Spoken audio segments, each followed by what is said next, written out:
going on, everyone? How y'all doing tonight? All right. Why is it catching? Okay, no, it's not. It's not. Music's playing in the background. Say, why was it playing weird? I don't know. You know what I'm honestly thinking? I kind of really like that that tavern music. And I kind of just want to have like something like that playing in the background when I do this. Oh man, that's a thought. That's a hard thought. Actually, no, that's an easy thought. I could do that. There is a channel. There's a station on Pretzel Rocks that I use for my music that is called Epic. I actually did use that one time. You know what? Let's do it. Let's do Epic.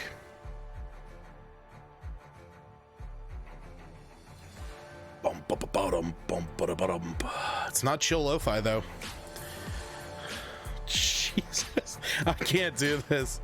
I need something to relax with. That bass is nice though. All right, ready to go back to chill. Station that I listen to. All right, let's find something good. Ah, there we go. There we go. You know what's hard? Lemon. I don't know what's hard. You know what's not hard? OpenD&D. Right up there. OpenD&D. Sorry, not OneD&D. Fuck OneD&D. OpenD&D. Right there. It's painted in blood. This is what we're gonna do, wizards. Every single week until you fix this fuck up, we're gonna be painting our goddamn blood on the walls till you know. So I have a DM, you know, the DM is still up there preaching the words. He knows what's up. You know, who knows where it's gonna be next time? You know, right now it's under chat. It's kind of there. It's there. Maybe it'll be on the wall over there by the shield. You know, again, just dripping paint. Maybe we'll hang some like letters from the you know, the banister there, or the you know, like up there underneath where all the characters are. Maybe we'll have like a string of like a nice string of letters over there that's like a repeating. Oh, lemon pound cake. All right, you know what? Okay. Yeah. I don't want to get. I don't want to get hit with like a takedown for playing that. But you know what? I might play that. It's such a great fucking song. For those of you that don't know, it's completely off topic as this is. Do a dungeon room about cake. Yeah, as long as it's lemon pound cake. So for those of you that don't know what I'm referring to and what Aaron's getting at, Afro Man, the famous rapper who penned the song Because I Got High, he recently got his house raided out in Ohio, and he took the security cam footage and made two songs. One called Will You Help Me Repair My Door? And the second one called Lemon Pound Cake. And I've been listening to Lemon Pound Cake non-stop. And I was hanging out with Aaron, and I was humming this the whole time. Kick down my door, then I heard the glass break. They found no kidnapping victims, just some lemon pound cake. Mama's lemon pound cake. It tastes so nice. Oh, what a great song. What a great song. I would play it more, but I don't want to get hit by a takedown. So we're gonna go back to the literally YouTube safe chill lo-fi music. It's funny, I actually had to sign up for a membership to Pretzel Rocks for this stream so I could listen to royalty-free music that is like lo-fi, because I can turn on YouTube Safe and it's like all royalty free. Because I used to stream Chilled Cow. I used to just have Chilled Cow have the stream of that like playing through, but I found out that not all of their songs are actually royalty free, even though they claim that you can do it. Because I'm doing a live stream, it could get taken down by Twitch if I don't put like accreditation. Which, funny enough, the song that you used to hear at the start of my streams that was like the chill lo-fi, well, I mean, it's still technically there. It's, you know, this. That music, I need to put accreditation every time I list that one. That's like how that one works. But this music doesn't actually require accreditation. Neither does the one that I have for the first 15, like the chiptune music. I didn't really think about that whenever I was picking my starting soon music, and because I don't want to have to. It's not that it's a big deal. Like, they actually like whenever you put the website, and that's all I really want to worry about. I just want to put the website of what I'm using. So for those of you curious, if you are looking for royalty-free music at any point, I have to pull up one of my videos. Here we go. It is at this link. It's chosic.free/free music/all. Has a ton of different options on there, depending on what you're looking for. But whenever you actually click into it, you can specifically choose whether you want it, attribution. You can have it licensed either with attribution or no attribution. If you select no attribution, you don't have to put anything. So this way, and it does have actually like really nice ways of like kind of categorizing stuff. It has the different genres, but also has different moods. So if you're feeling nostalgia, there's like 79 things for that. If you're feeling epic, there's a bunch of them for that. Dark and dramatic, action, so like depending on what you're looking for. And they even have one specifically for intros, and then they have typing, they have sound effects. Those sound terrible. Ugh, don't like that either. That wasn't bad. They all sound like Clicky Browns. Blech.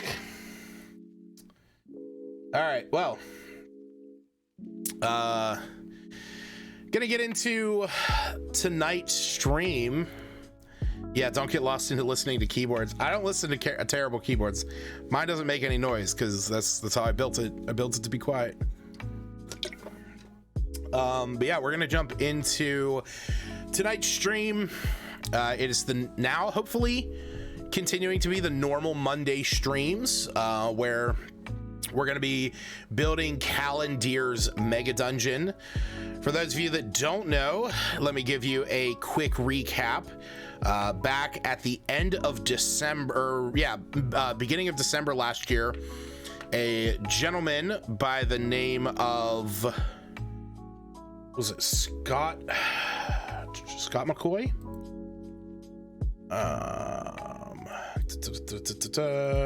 Sean McCoy, sorry.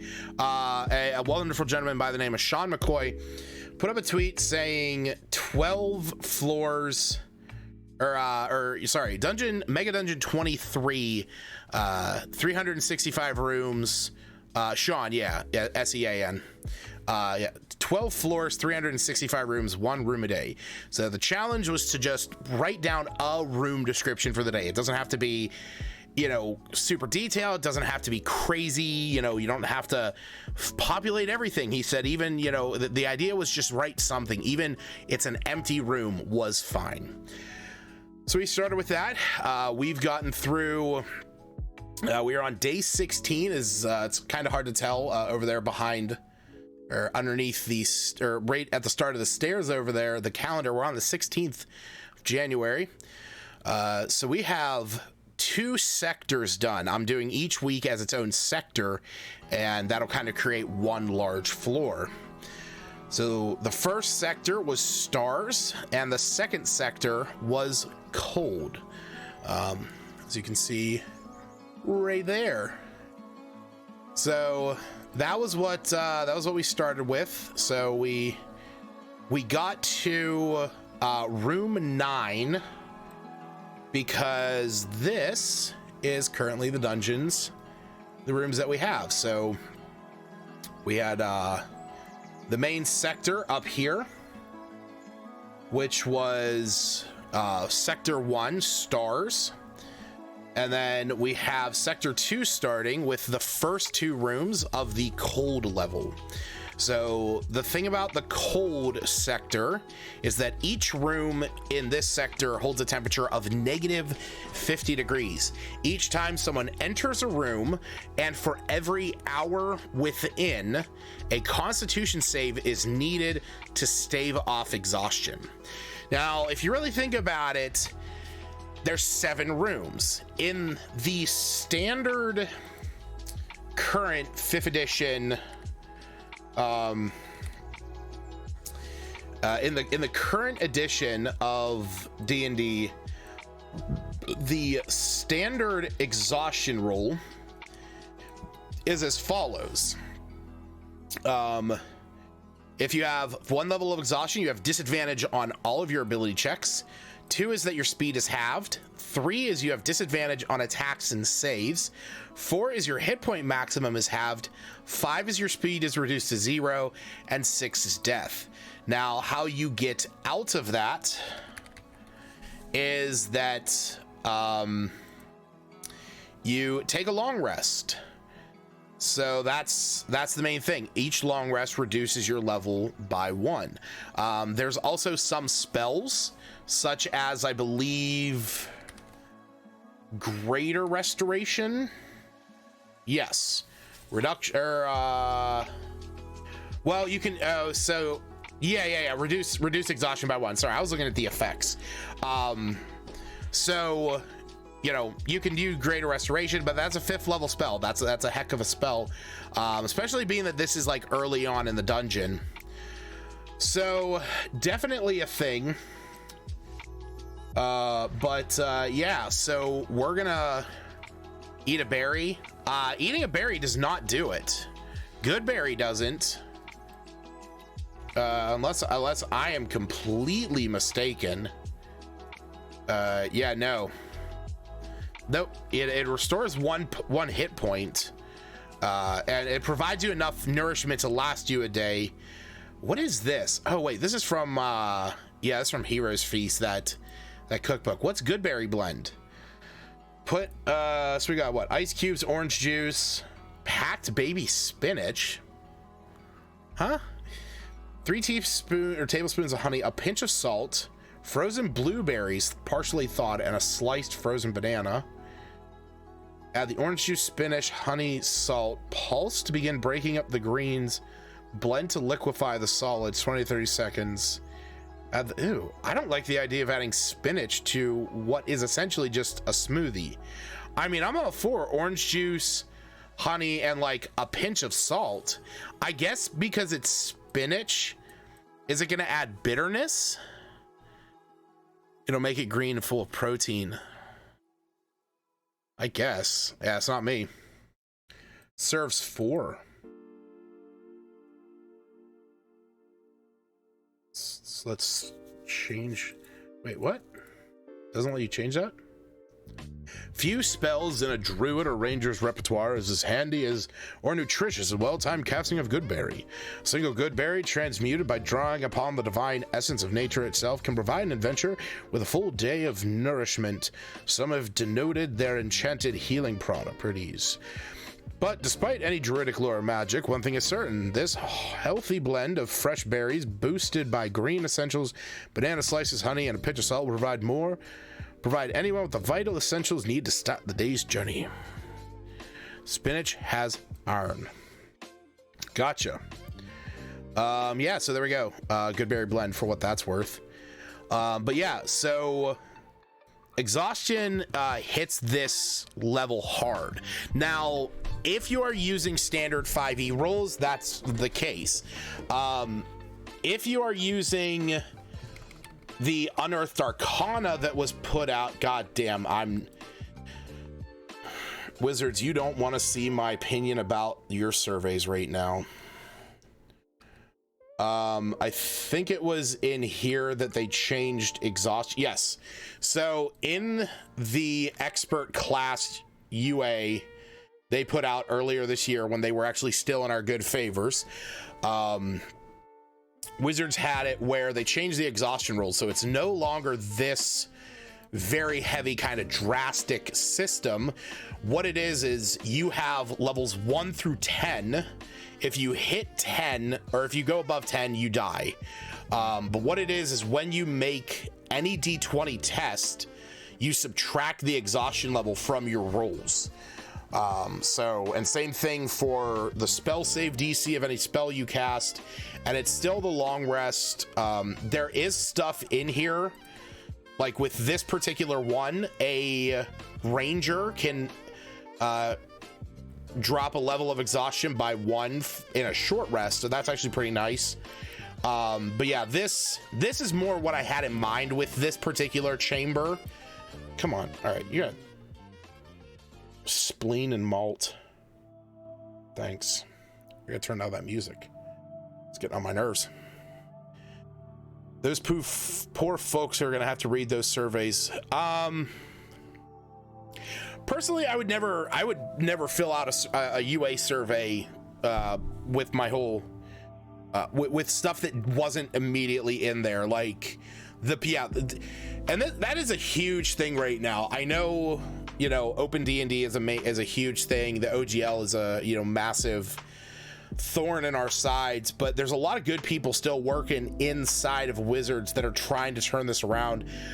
Rumors were kind of swirling that when whenever the higher ups were starting to put out the the most recent the most recent statement, where they basically were like, we didn't lose, we all won, and bullshit like that, you know, saying, well, we rolled a 1. Apparently that was written by some higher up executive and just pushed through. It did not hit the lower floors of approval, because they kind of realized they think they can just pull the wool over our eyes, and that's not the case. They lied in that statement a handful of times. It's bullshit to see what's happening, and I feel terrible for the people that are in there working day to day, because I get it. They have very little recourse. If you're holding on to a job, I get that sucks. You know, it's just the situation we're in, unfortunately. But off of the still very sad, tumultuous news, and let's jump over and discuss Dungeon 23 and what we got going on for this week. So as always, you can check out this website for a list of awesome resources and suggestions. Dungeon23.card with 2 R's.co. Go ahead and hit that up. What other thing to, oh, sorry. I'll have to do a video on this, or I'll have to do a stream on this. Maybe we'll do it after we talk about this. I don't know if everybody's ever heard of AI Dungeon. It's a lovely thing that you can just type the stuff that you do. And in this one, I'm currently playing as a wizard who is trying to study some etchings So I just summoned a familiar who's a little imp named Terry, and we're now gonna study these this Luridian history. So can't wait to do that. But yeah, so moving on to this week's dungeon. So as I said, this one is cold, and I'm going to do this up here very differently now. Not this particular section that we've already done. I'm going to leave this as it is. But my initial idea was to have this trap door lead to a spiral staircase that went down. And I kept thinking about that like I did and didn't like that. But what I actually decided to do is I'm going to have a tunnel. I'm going to have a tunnel on all four sides. And the reason why I'm going to do that is because I'm actually going to have the rest of this sector branch off from this main arena. And the reason why I want to do this is because I kind of want to, as this dungeon progresses, I kind of want to have this space be somewhere that the players can return to. So this is still going to be here. This is actually going to be bigger now because it's a larger like staircase going down. But basically, that structure of that arena is what every level is going to branch out from. So every floor is going to have this structure there with four leading out sectors. And I'm thinking about renaming them quadrants because I'm doing this. I'm not committing to that yet. But I still want stars to be the first one that the players go through. So you have to like climb this massive staircase up this huge mountain. You get up into practically the heavens, and then you have to go through here. And then once you have proven at least a modicum of worth to the dungeon, then you are allowed to face, you know, the Gorgon, and then you are allowed to progress beyond. So dark, for example, sector 2 may be branching off to the right, or sorry, not dark, cold. Cold might be branching off to the right, and then the sector for this week is going to be dark, so maybe that's branching off to the left.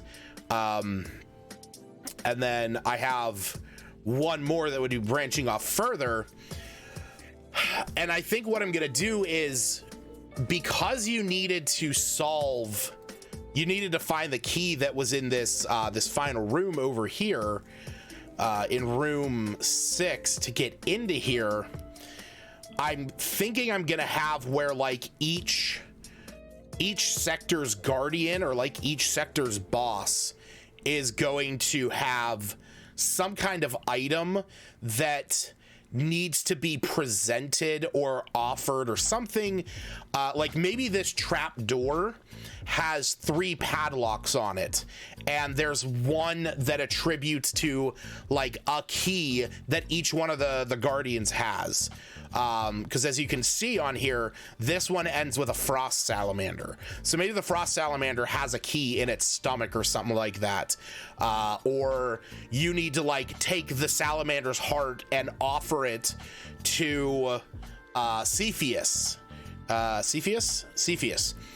king. And so when you do that, he breaks the lock off of that one.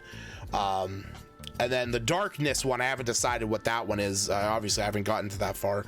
But yeah, I'm just kind of like changing it up here and there as I'm having the opportunity to really like figure out what I want to do, because it's actually very much my DMing style is what you're seeing playing out here, where I will have a main idea and start to like play a little bit into it.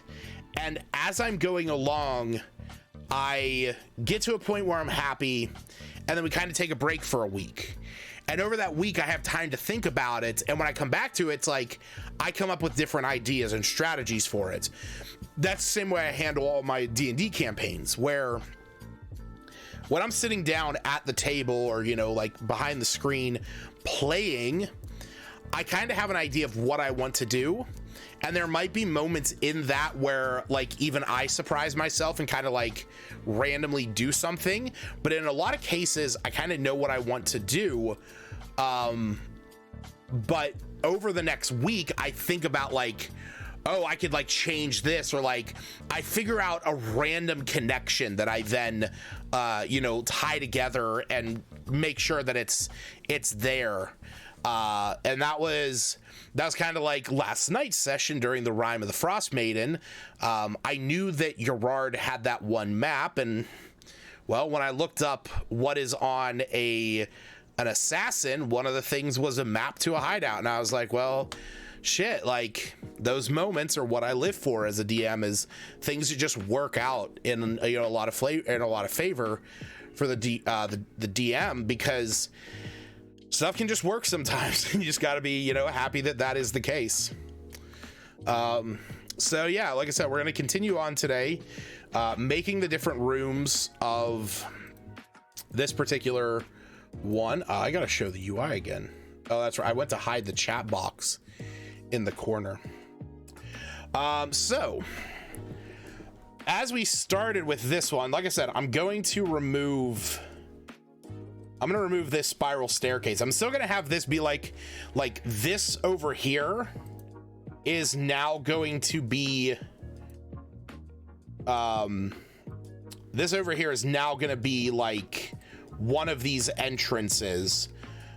So this is actually going to be like rather smooth, and kind of be like a double door entrance into there. And then that'll lead down into a frozen chamber, or into an icy chamber that has a frozen chest in it. So a flight of steps down sits a chest in the center room encased in thick ice. So the players need to spend at least 30 minutes breaking the ice, or they can shorten it to 15 minutes if they utilize fire-based equipment or spells. There are 3 identical chests within the icy sector. There are 2 normal chests with level appropriate loot, and the third is a frost mimic. The second room is a thin bridge of ice across a bottomless pit. This is that it features a wide expanse to the other side where an ice encased lever is located. So this is actually going to take like 15 minutes to break out, or maybe, you know, a couple minutes to break out. But then the bridge is only able to support no more than 150 pounds at any given time. If that bridge shatters, I meant to put this in there. If the bridge collapses, it will reform in 2 hours. So basically, over the course of like 2 hours from one side of the room to the next, that bridge will start to go over. So if you get across there and you're like stuck on this platform with no way of flight or anything like that, you're stuck there for 2 hours in game, which right here really starts to affect you. So beneath the bridge is a 60-foot drop leading down to a pit, and clung underneath of this bridge is a number of ice piercers that look like icicles clung to the bottom of it, that will attack prey that is landing in the pit. So that's room 9. And now we're going to move on to room 10. So room 10, I had very short descriptions this week because it's been a week from hell and I barely got this thing done. But this one is a chamber that extinguishes all flames. So a room dotted with numerous fist-sized holes. I meant to change this up, but when a flame is brought into the room, gouts of freezing cold air blast from the holes. Creatures caught in these blasts suffer the effects of the Cone of Cold spell. So with this particular one, I kind of had the idea of like a bit of a larger chamber, and let's get it kind of janky. There we go.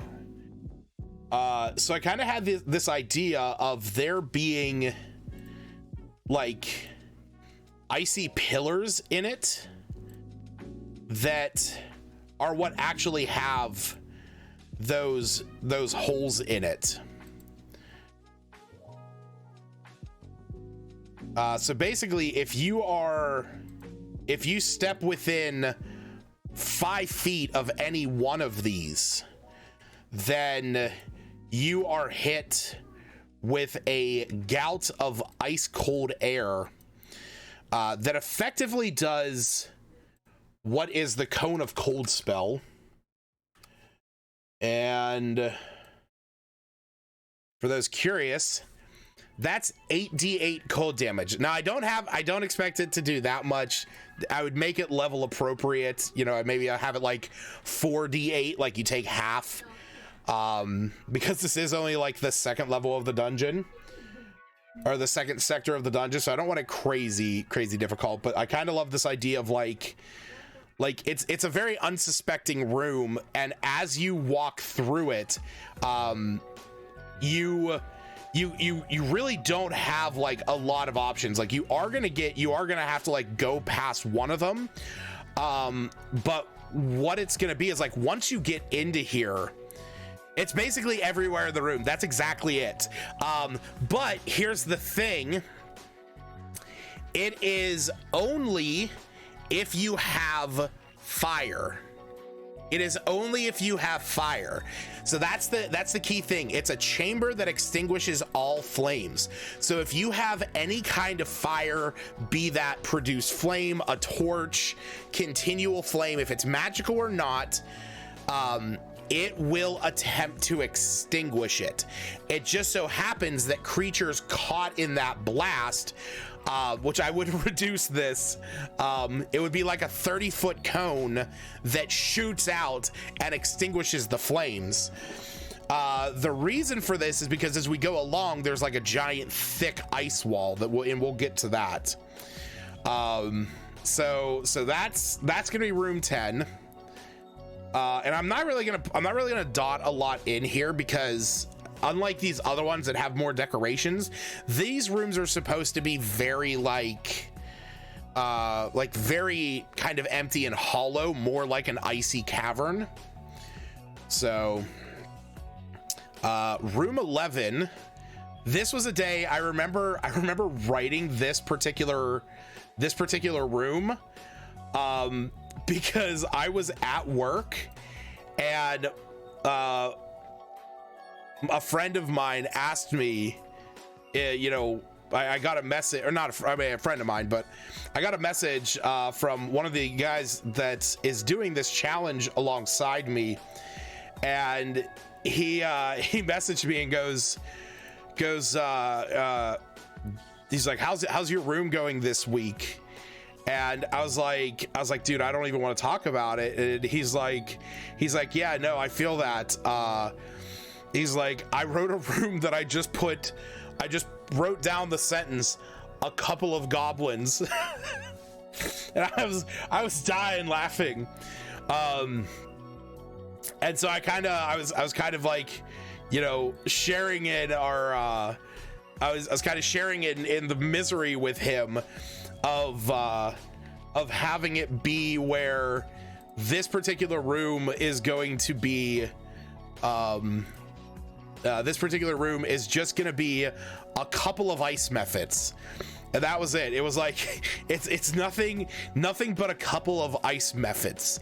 Now I do have the idea of like having little stones like this, or like little ice packs because ice mephits, hold on, well, I know that they have this ability, false appearance. It's indistinguishable from any ordinary shard of ice. So technically I can have these like in here, and when the players get into here, I can just have these be the ice mephits.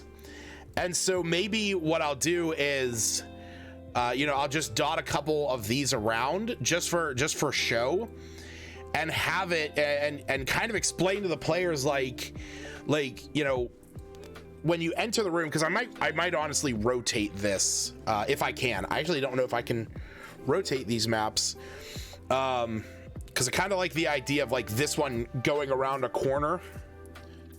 But however this room is, I kind of wanted to like go in this side and then go around the corner and there's nothing there. But like once you get around the corner, all of these come to life and just start to attack the party. And that's it. It's like that's all it is. I kind of had the idea of the room rotating, but that would be like it would essentially be like if I took this room, I can actually rotate it. Look at that. So it'd be like if it was connecting to this one, where it's like you enter in this way. Oh shit, I had that on a race. Hold on. So yeah, like rotating it this way, and then this way, like you enter in one way and you're kind of going up around. So it's honestly why I just like having the maps pre-made before I start plugging them around, because obviously these ones I had set up the way I wanted. These ones I might have to rotate. I'm also going to be having to add onto them because I kind of want this particular sector to be more of a large expansive chamber.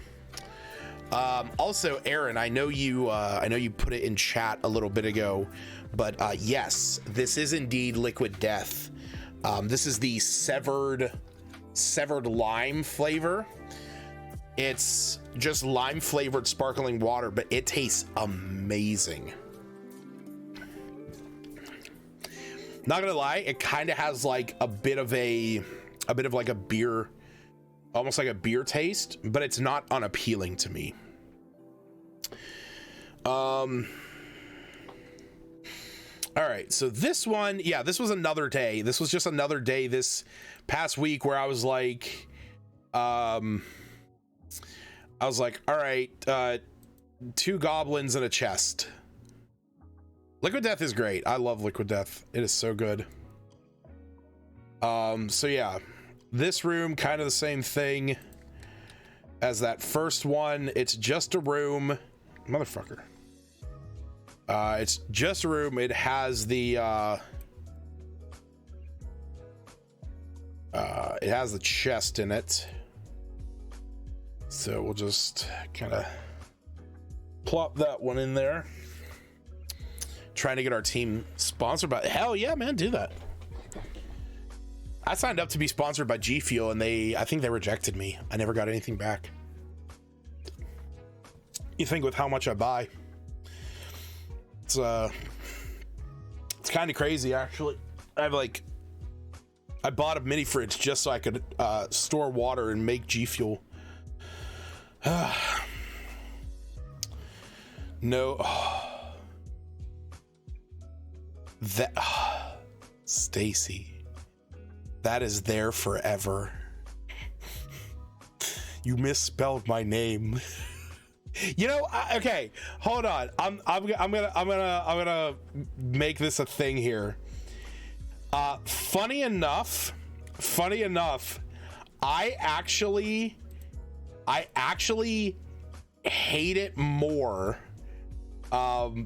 when people misspell my username more than I hate when people misspell my actual birth name. So it's that's really funny. I'm gonna pin that message. There we go. There, it'll be there until it'll be there until the end of the stream.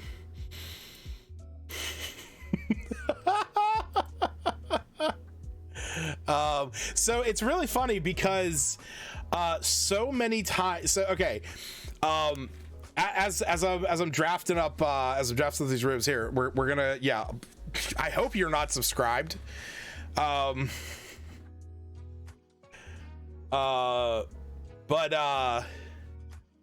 the thing is when I was younger, my username actually came from a story that I had to write for an English class, and we had to write a fantasy story. It had to be like it had to be like high fantasy of some kind.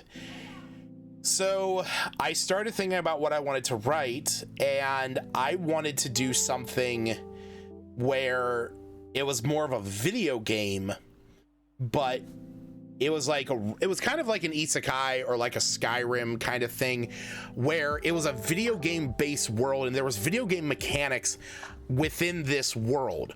So when you were born, you had like the age that you are is your level. As you go through life, you get like different upgrades and stuff. Like you literally, like on your birthday when you level up, you can like actually pick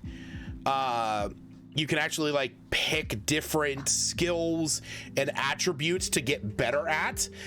So it was literally that, like, one day you could be terrible at you could be terrible at anything, like acting or running, or terrible at persuasion. And I mean, if we're really going with D&D, like any of the skills, and then the next day you get an attribute point and you can pop that into there, and now you're a little bit better at it. And it was just kind of this thing. And I was writing the story of the character that, the main character I was having for this. It was close to his mom's birthday, and throughout the world there would spawn hearts, and if you could go and collect a heart, you could crush it in order to get an extra life. And they were very rare, they were very hard to get to, and that was kind of the whole thing.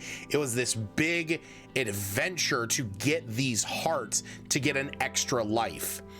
And this character wanted to get one because his mom was really sick and he was afraid that she was going to die. So if he got her the extra life, he could use it to make an antidote to cure of anything. And that was his whole shtick. He was gonna go out and do this.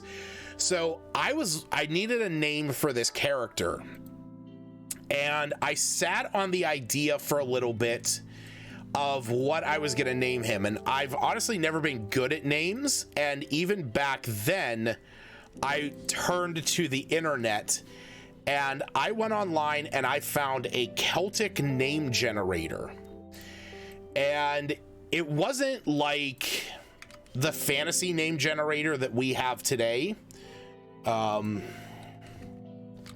So it's not like this, where if you want like a D&D name, for Kobold, you can't just click it a handful of times, get some names and you're good. It was just a website that was filled with names, and they were all Celtic sounding names. So I thought to myself, like, okay, I'll just pick one from here. So I scrolled down in the list, I stopped randomly and closed my eyes and pointed at the screen, and I landed on the name Clef, Kleph. And when I saw that, I read it out loud, and I was like, Clef, ugh. And I thought of like the clef in your chin. And there was a show at that time. I say at that time, wow, Fairly Odd Parents, where there's a character, he's a superhero named the Crimson Chin, and Timmy Turner, the main character, was known as Clef, and he just had this butt chin. So I read that, I kind of like laughed to myself, and I was like, you know, oh, I gotta work with this. I think it's too great. So I went to put this not group, I just want to move them. I went to put this this name in my document, and as I was typing it, I misspelled it, and I spelled it Kelph. And I looked at that, and I was like, I realized very quickly that I misspelled it. And so like I was going to backspace it, and I read it in my head, and I was like, Kelph. I was like, that sounds more fantasy than Clef. Clef sounds like that butt chin. Kelph sounds like elf. So I was like, I could make this character an elf, and he's Kelph the elf. I didn't do that, by the way. He was a human. But I thought that Kelph sounded more fantasy. So after that, it was around that time that like I was playing more I just recently started working, and I was saving up for an Xbox. And what I was trying to come up with a name for what my username was going to be.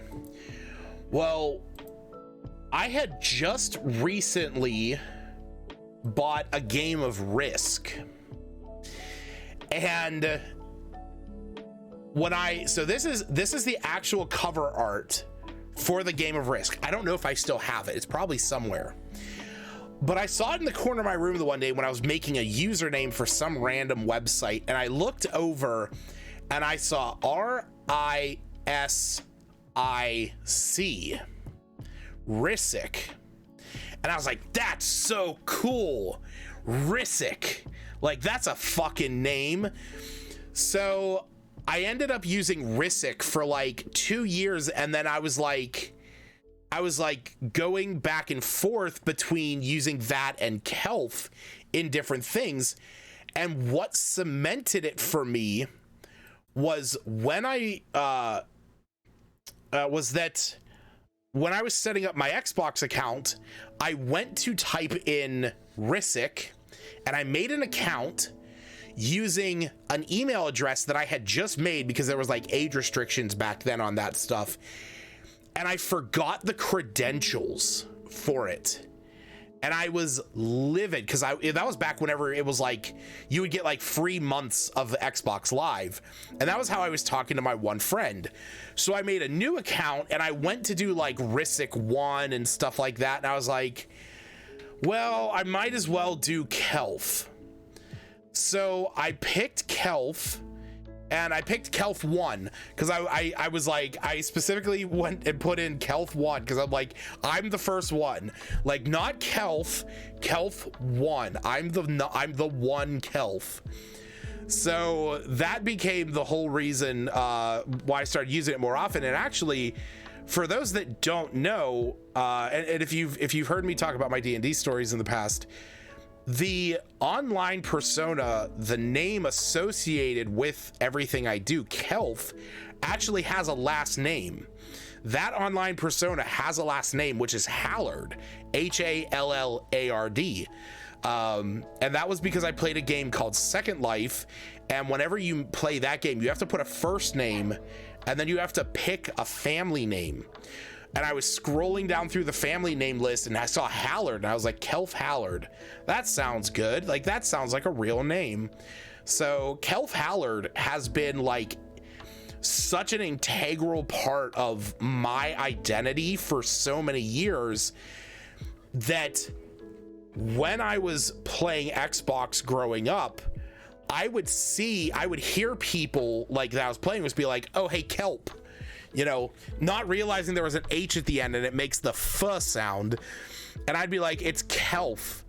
Like, imagine there's an F. So I had people that would message me whenever I would correct them on like stop mispronouncing my name, and I'd have people like message me and put KELF, and I was like, that's fucked, like that's garbage, like you piece of.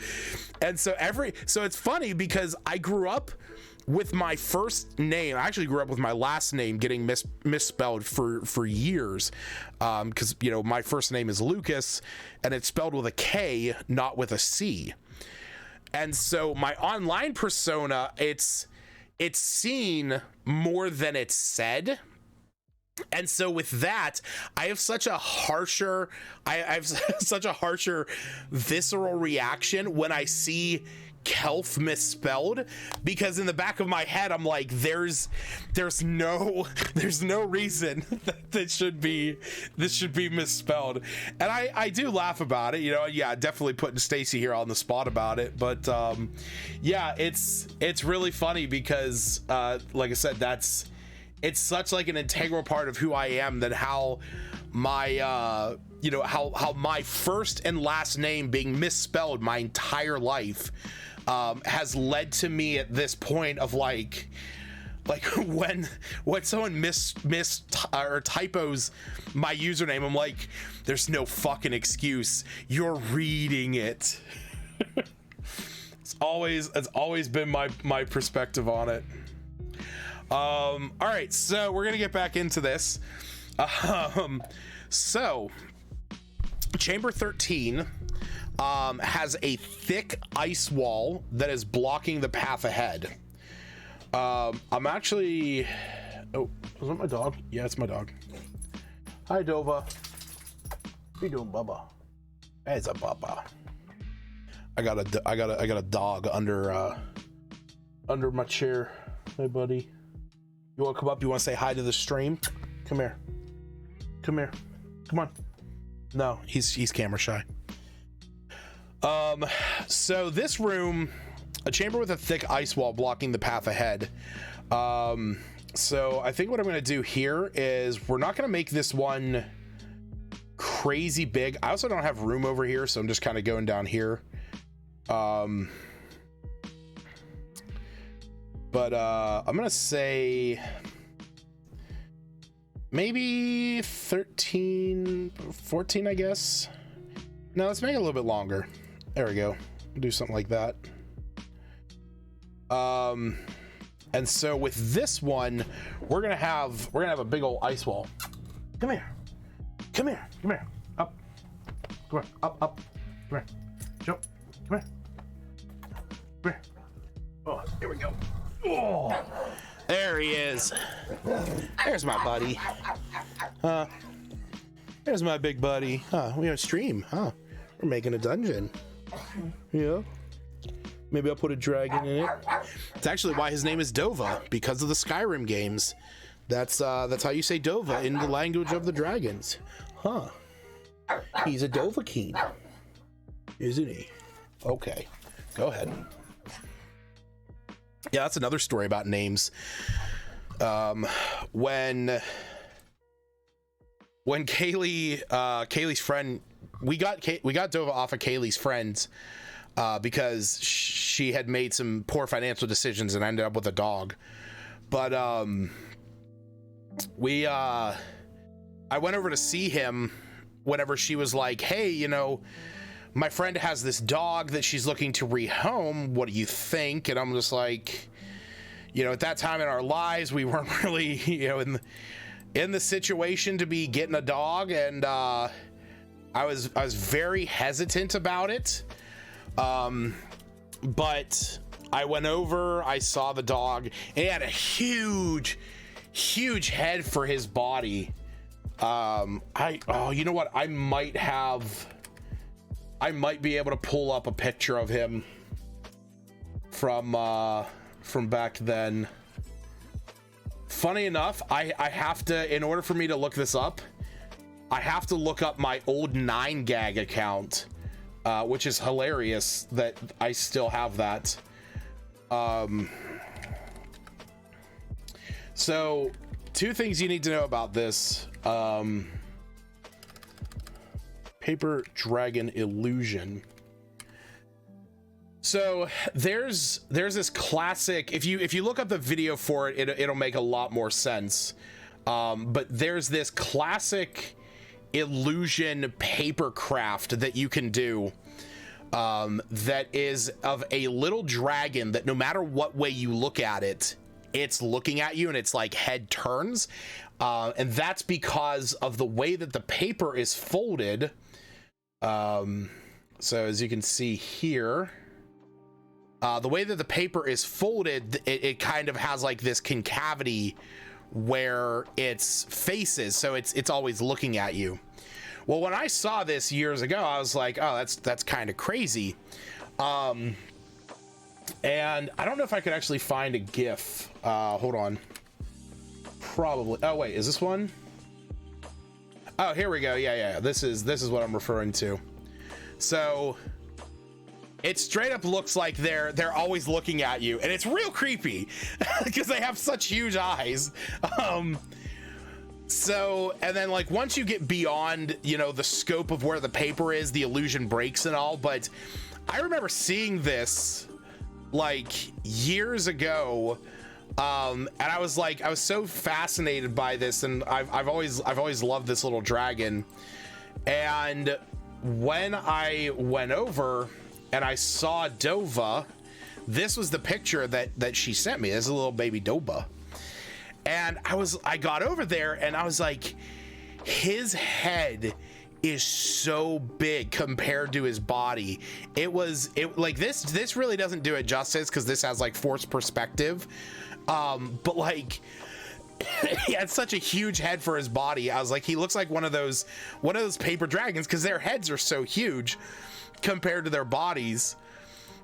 So I said he looks like a little dragon, and that became his name. You know, that became that became his name because his name was Diesel. And you know what, to anyone out there who has their dog named Diesel, more power to you. I could never have, I don't really care for the name Diesel. I think it's way too popular, and just like, you know, every guy's dog out there is named, you know, has a dog named Diesel.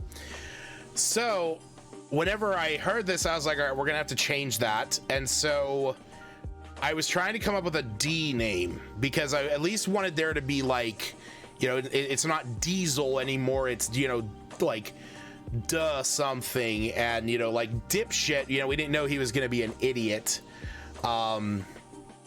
But when I saw his head and how big it was, I was like, he looks like a little dragon. And at that time Skyrim had just been out. But so I was like, oh, we could do Dova. And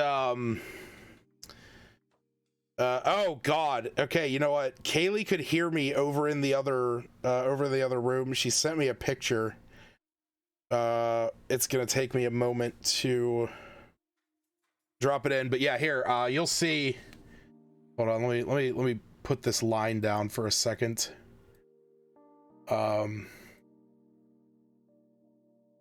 We'll pull this up. All right, so wait, I can drop images into this program? Excuse me? Wait, that's a thing I can do, actually?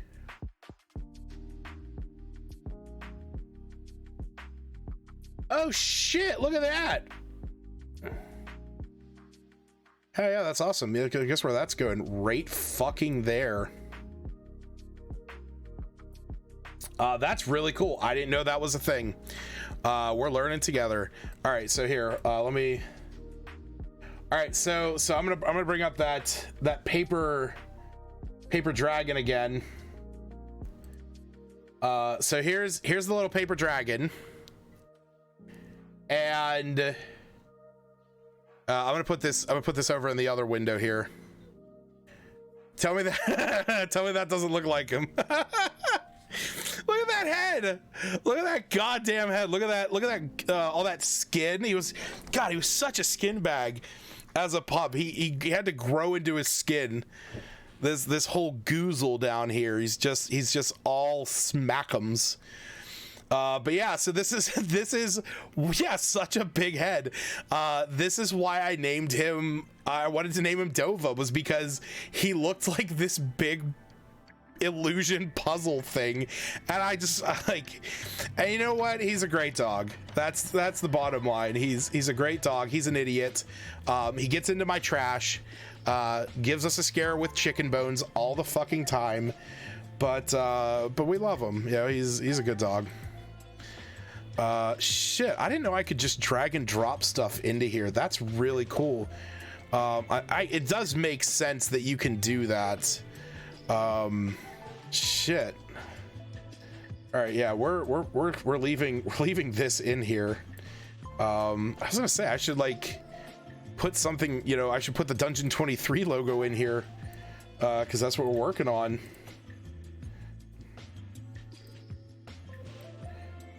Man, oh man, look at that. Now we're cooking with oil. I was like, what? I keep thinking like, what else can I add? And I'm just like, oh, I'll add my DM approved, stamp.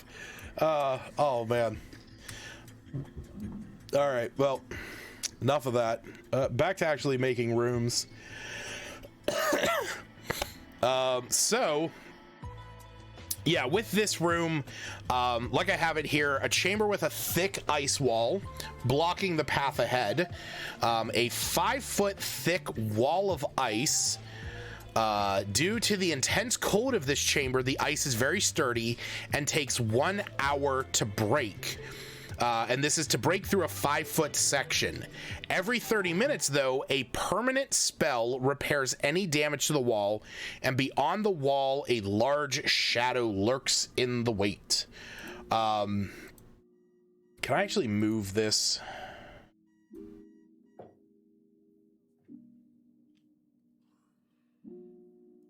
Wait, can I do...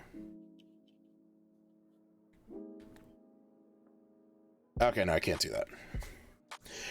So yeah, basically, it's a very thick wall of ice. It needs to be chipped through. It needs to be, you know, like chipped through. It takes an hour. So that's gonna impose one of these con saves to avoid taking any damage. But the thing is that every 30 minutes, it's instantly repaired. Well, what I haven't really talked about is that in this room 1-9, I said there is a lever on the far platform. I didn't know what I was going to do with that yet. Well, what I decided on is that inside of this chest right here in room 12, the one with the 2 frost goblins, if you so this one could or could not be a mimic, but inside of this is another lever, and what you have to do is you have to pull both levers simultaneously in order to crack down this wall. So here's kind of the shitty thing, I guess, you know, for as the DM that I'm doing. It's basically imposing that you would have to go across, like when you get into here, this is going to be an obstacle that the players would have to go through. What if the path breaks? You have to wait 2 hours. That's it. You wait 2 hours. Also, until you complete this chamber, you can't get back out.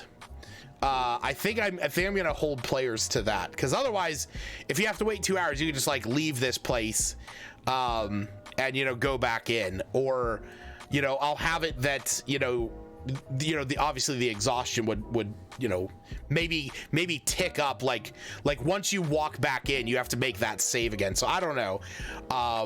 But yeah, if this breaks, you have to wait the 2 hours. So the players may potentially cross this bridge, pull the lever, nothing happens. Okay, cool. Let's move on. They get across, they get into this room. If any one of them has a torch, get blasted with cold air. Fuck. They go into this room. You know, there's some mephits they have to fight. In this one, there's some goblins. Well, once they get here, this is where they have to break this down. Well, if they get to this one, inside of this chest will be that lever.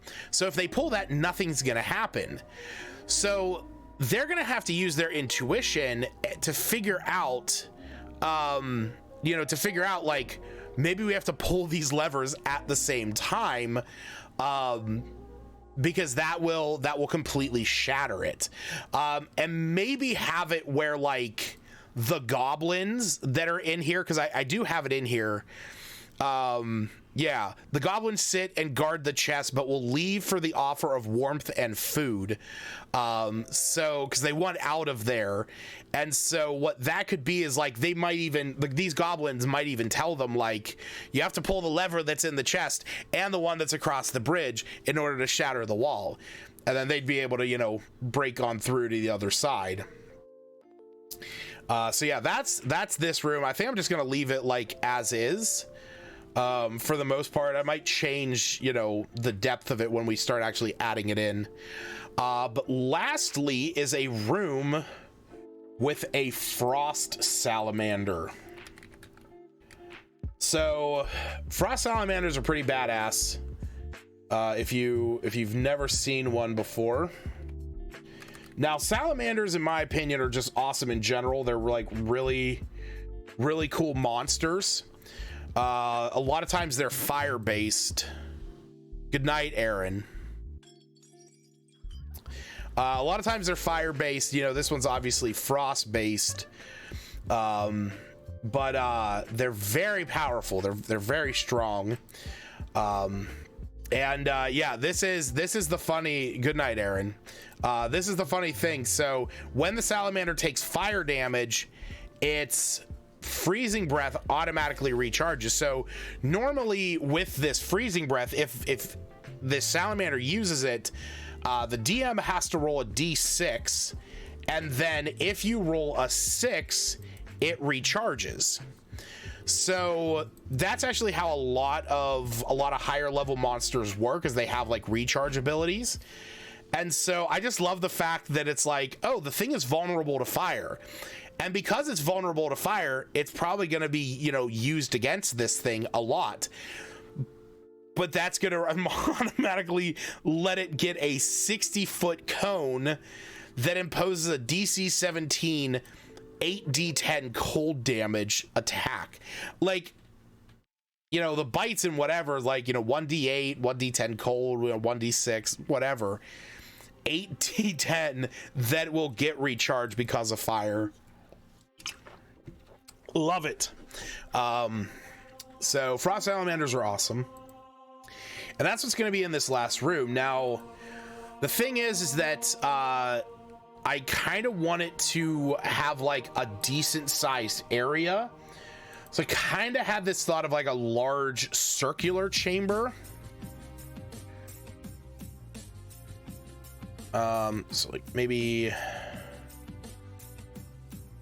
let's do it to here, because I like 10.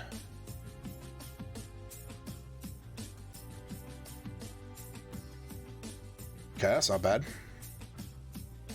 And that kind of goes down a little too far for my taste.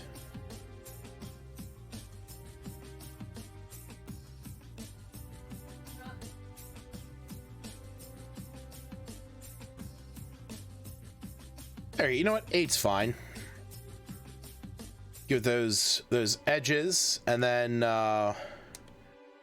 we'll add some spaces for it to hide and for players to try and hide in here. Some naturally occurring ice formations, maybe some that aren't so naturally occurring.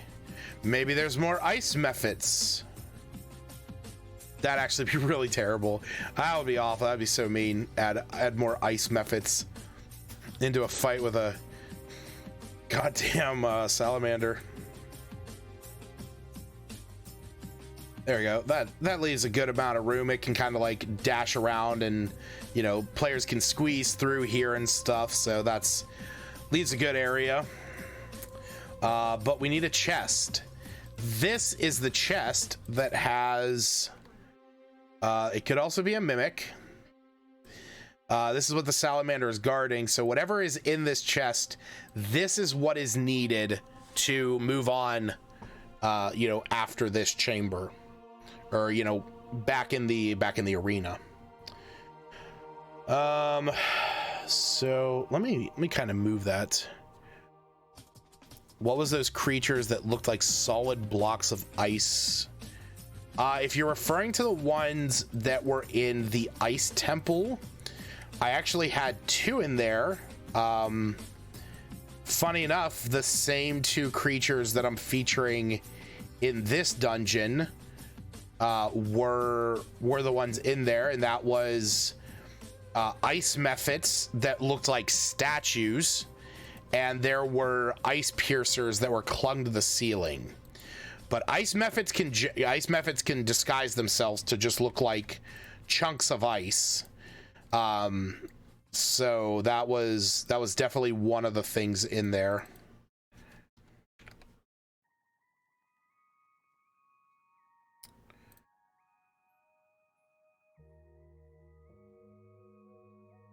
Yeah, the ones that look like statues, those were the ones, those were ice mephits. So I can probably, where's that at? That was Lair Magazine number 1.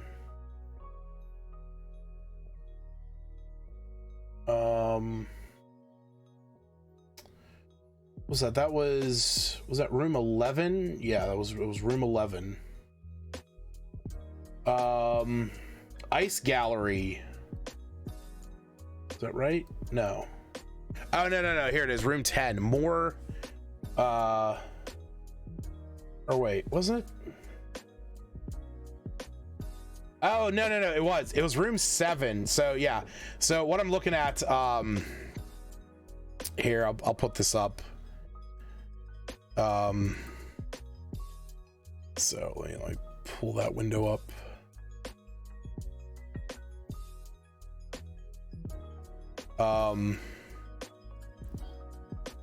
What is this thing doing? All right, hold on. Let me do that.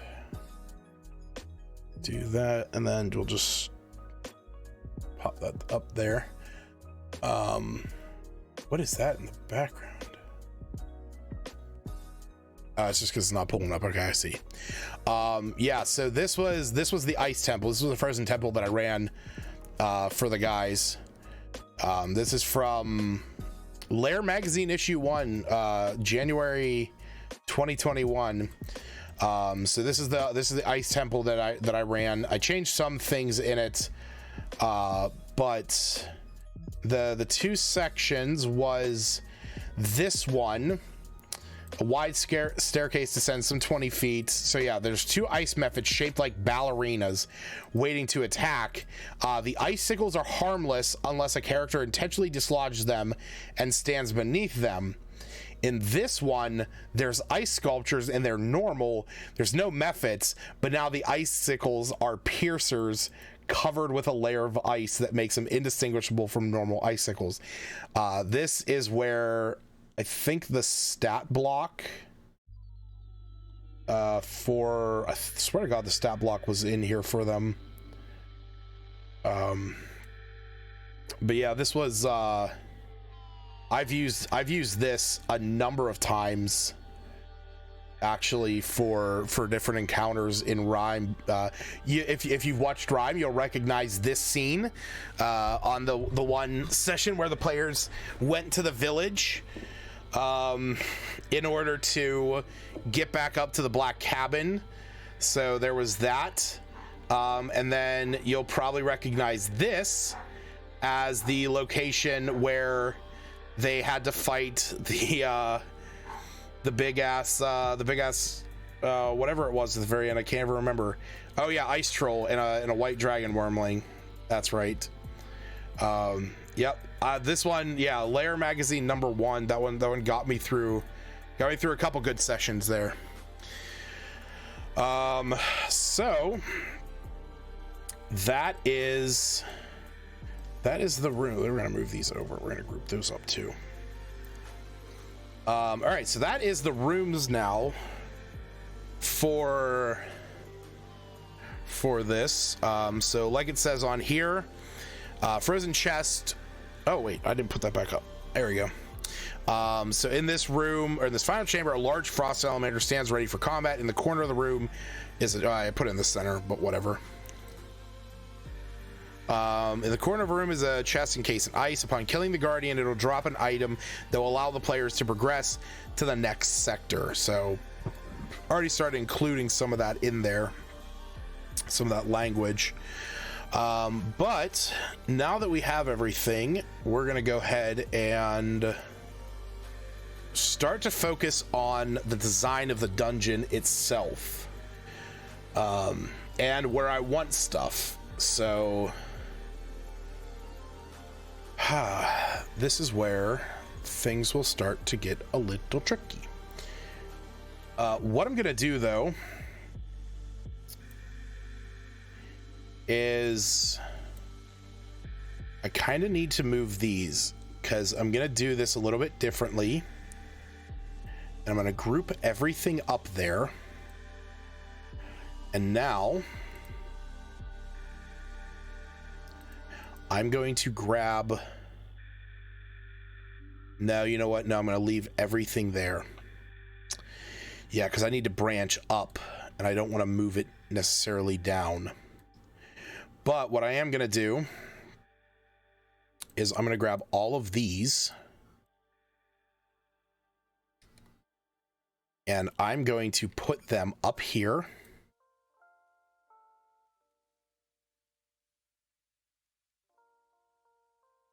Because I think I'm going to go to the left with all of these. And then we're going to grab, there's not a lot, but we're going to grab all the items.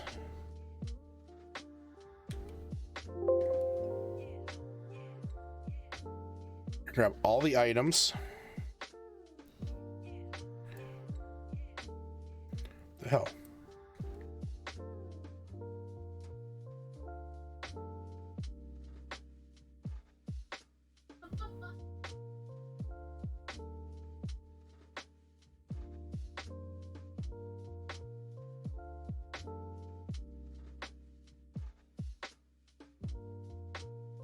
I actually don't think it really matters. The only one that even kind of slightly matters is that staircase.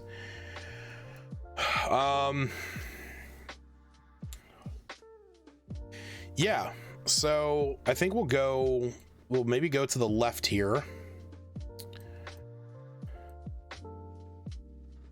So I'm gonna grab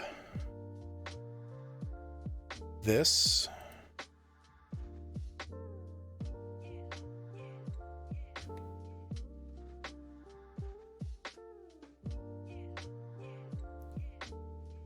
And we're going to rotate that so that it's connected directly to that.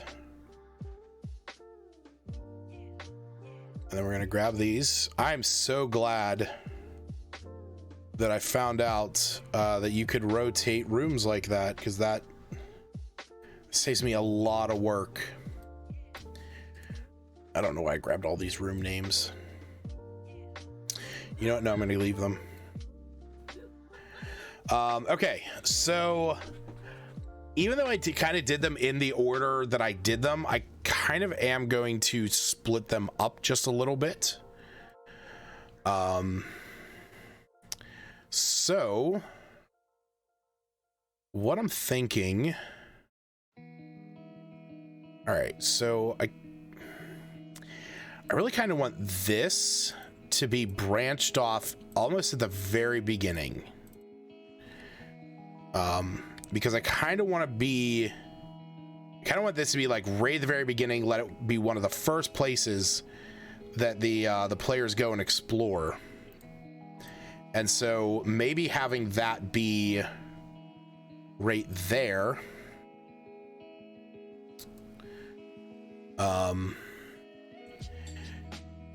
Put the lever rooms closer together. So yeah, no. We're putting them. I want the lever rooms to be like far enough away that you don't think they do anything together, and that you find. I want the one to be found very early on, and I want the other one to be found like later, like almost at the end. Okay, so actually I can't rotate that. I just need this to show that this is 60 foot down. And we're gonna put this lever over here. And we're gonna take this path tool and we're gonna have it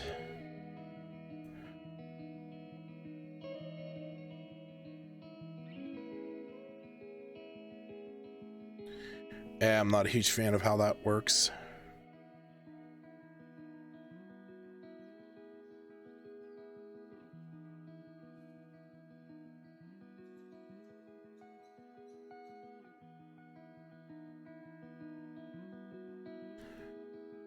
Oh,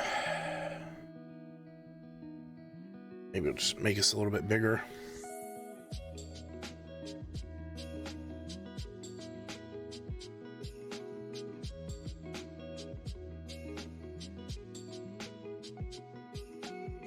Well, that works.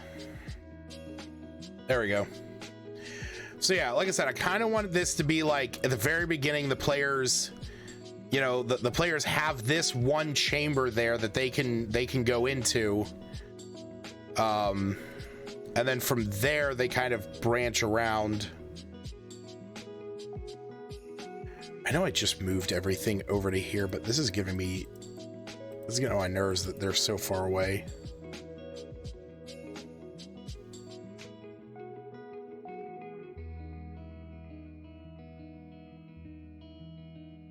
Let's put you guys over there.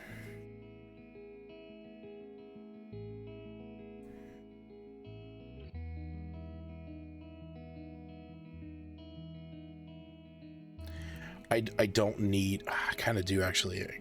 Like I said, I still kind of do need all this. Just so I know what rooms I'm working with. Placement on the chest really does not matter. Okay. So this next one is going to go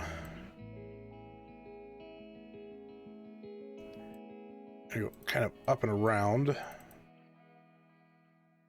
I did not get everything.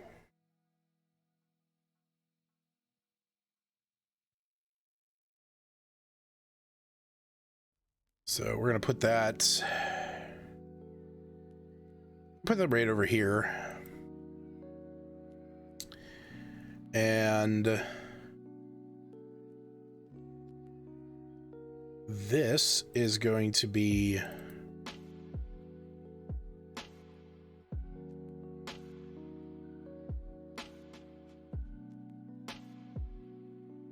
up there. Actually, let's put that right there.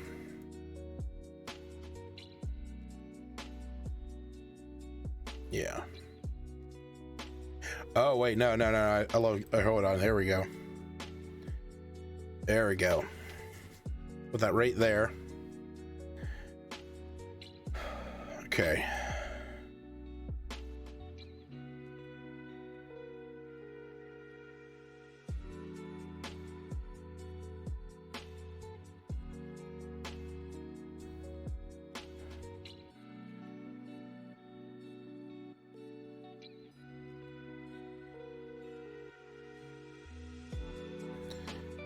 And then that will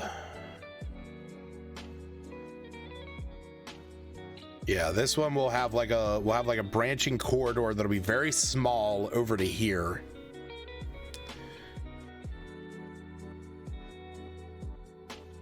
Yeah.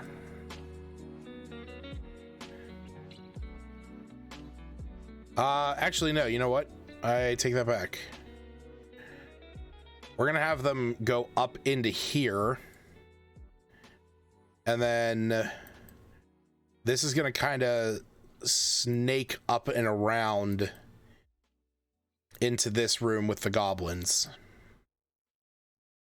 Yeah, we'll add a bit of a winding path to get up into there. They'll come in maybe like the side or something.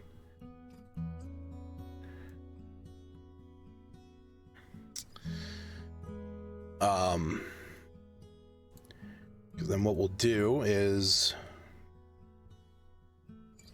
let's put this up in there. That's good. Let's go ahead and get rid of these. So we'll grab the wall of ice room.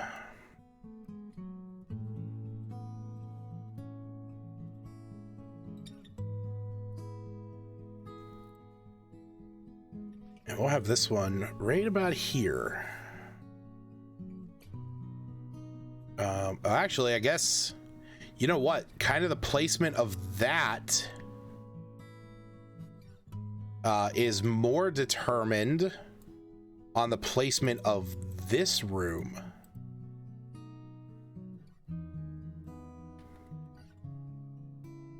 Yeah, actually, we'll do that. We'll put this here. So it's just on the other side of this chamber. And then we'll grab this.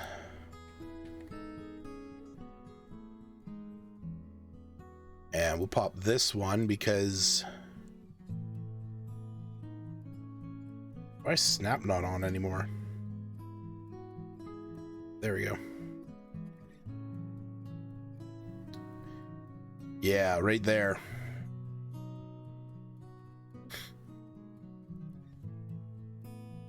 Because, yeah, I wanted these two rooms to kind of already be conjoined and connected. So, I think what I'm going to do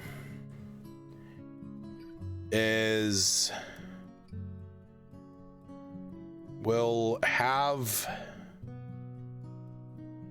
of have the, you know what? Come on.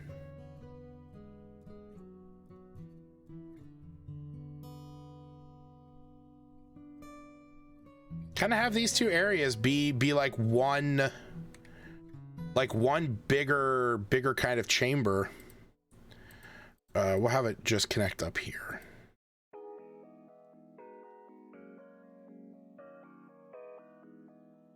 Because that was kind of the idea that I had for this place, was that it was like slightly, you know, a more open kind of area. I want to not clip that method. There we go. So this way it's a little bit more like it has a bit more of a structure around it.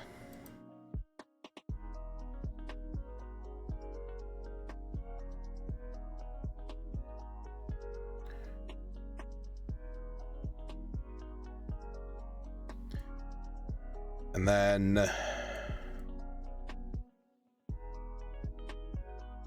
we'll have this connect, but it's going to be in a very small. Right, there we go.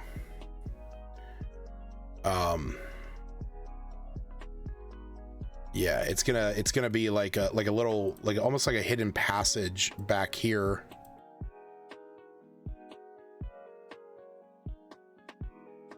We could even do a little bit bigger. Have it like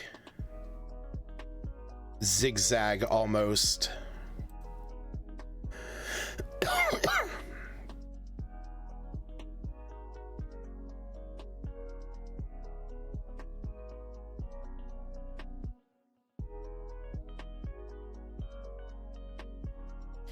There we go. That's cool.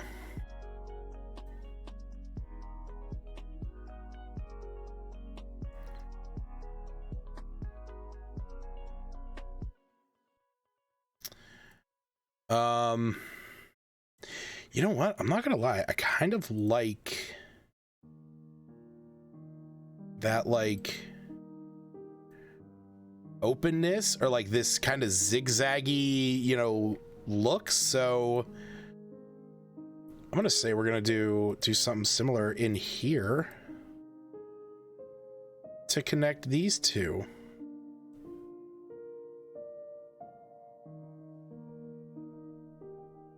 Oh yeah, no, I love that. Oh yeah, no, that's sick.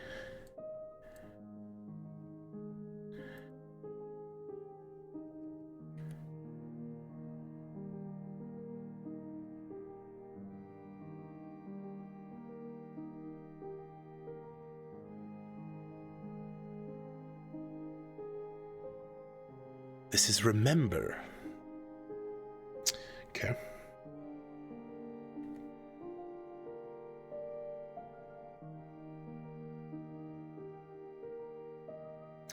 Gotta make sure that's not open down there. Yep, nope, we're not doing that.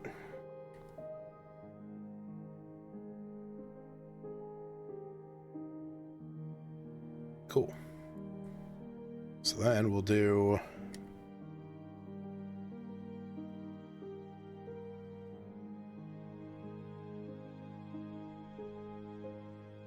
down, up, down.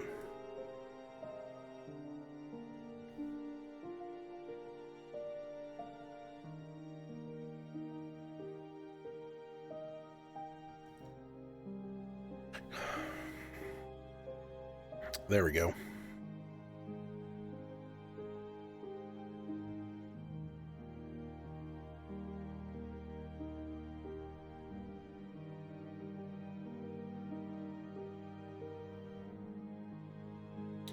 So I don't have a gun. Let's clear out some of that space. There we go. That looks good. All right, so there we go. So we have our first room in here. Let's put that back over there. Bring this back up. So, you know what? I just realized I should probably be doing one thing. Let's use the font we're using this whole time. And we're going to change this to red.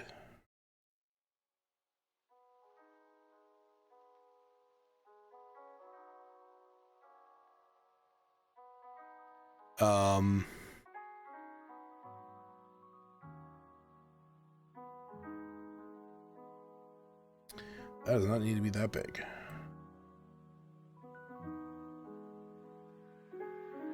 I'm really thinking of doing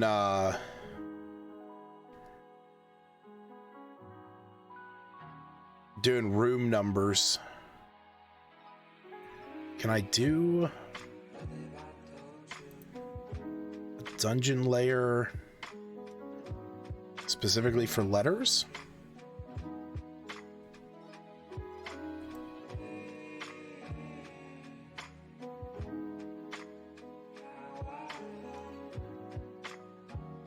No, I'm guessing it's just images. Okay. Oh, so it just needs to be on an image layer.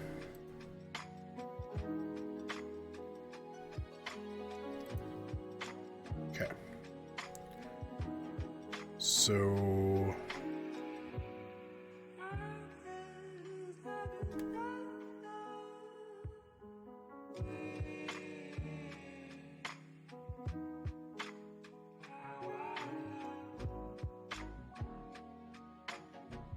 okay, cool. That's what I wanted. All right, so yeah.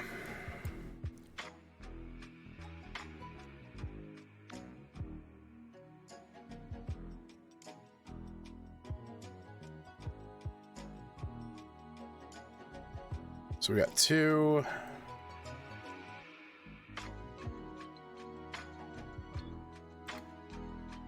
We got 3.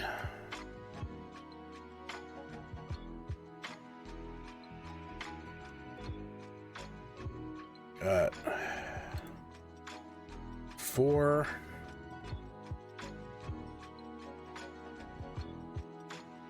5.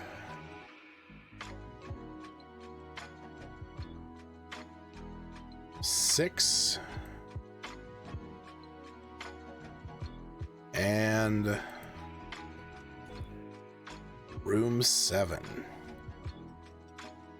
And now we have room 8.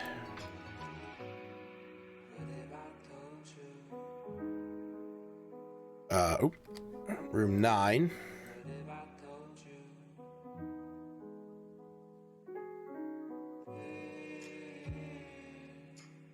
Room 10.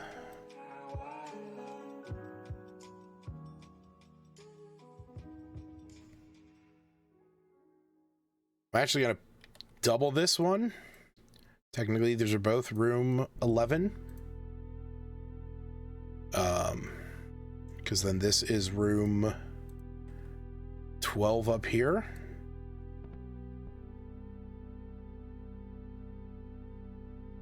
And then we have room 13 and room 14. And actually,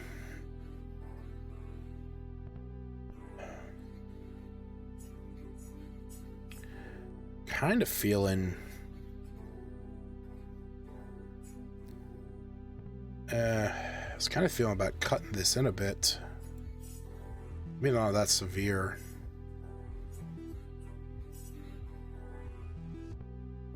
So, yeah, no, I don't care about that.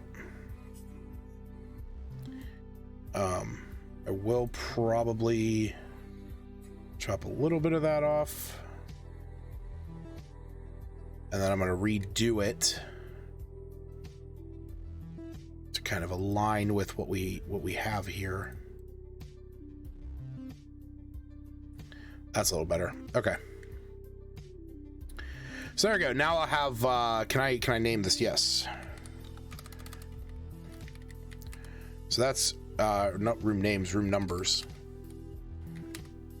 So there we go. That'll just be the room numbers that we have. This is literally everything else. But yeah, there we go. So we have Sector 2 done. When the players walk in, they come to a frozen chest in an icy cavern. Beyond that is a thin bridge across a quote-unquote bottomless pit into a room that it has pillars that extinguish all flames. Room 11, a chamber with ice mephits. There are an amount appropriate for the players. Room 12, a frozen chest with two frost goblins. Inside of that chest, and in room 9 are 2 levers.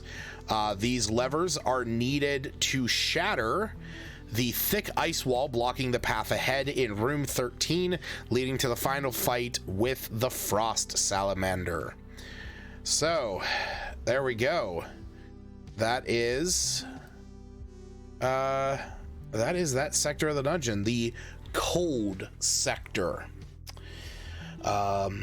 So I think that's where we're gonna leave it for tonight. I know, we only did 5 rooms tonight, technically. The descriptions and map making and all that. But I think we had a fun time chatting here. It's almost been about 2 hours, and I'll give you an idea of what next week's rooms are going to be. The first 2 here. So Sector 3, as it says here, it is based off of darkness. An innate magical darkness holds this sector of the dungeon. Those who can see through magical darkness are limited to a range of 10 foot of dim light. Everyone else is blind. So it does not matter if you have devil sight or improved dark vision or anything like that. You are blind unless you have devil sight, which at that point you only get a 10-foot range of dim light. The first room is a dark room that steals all light. So as players enter into this room, any light source, magical or not, is siphoned into an incorporeal 5-foot orb that floats in the center of the room. The orb gives off a 5-foot aura. Oh yeah, sorry. The orb gives off 5 foot of bright light and 10 feet of dim, and can be pushed, but requires the contact of a creature to move. So this means that it cannot be mage-handed, arcane-handed, or unseen servanted. And in room 16, it is a split hallway with shadows and puzzles. So the idea that I had for this room is it's kind of a long hallway with segments in them, and in each segment the party has to solve a puzzle. But if the party all enters one side of this hallway, they're technically just going to have to fight to the death, because the puzzle that you solve in your side opens the door for the other side. So you need to pass this light through this wall that has holes in it, because when you shine the light from one side to the other, it shows glyphs on the walls that are needed to solve these puzzles. I don't know what puzzle I'm necessarily going to have the players do. That's kind of a thing that I have to think about up to that point. But yeah, it's just kind of this like hallway where you are splitting the party, and forcing them to kind of like, wherever the light is, that group is going to have to fight some shadows or something like that. So yeah, looking forward to getting that drafted up. So I don't lose anything, I'm going to go ahead and save this. There we go. So we're all set. Oh, let's get rid of those. Oh, we got to move that chest back in. There we are. So give that another save.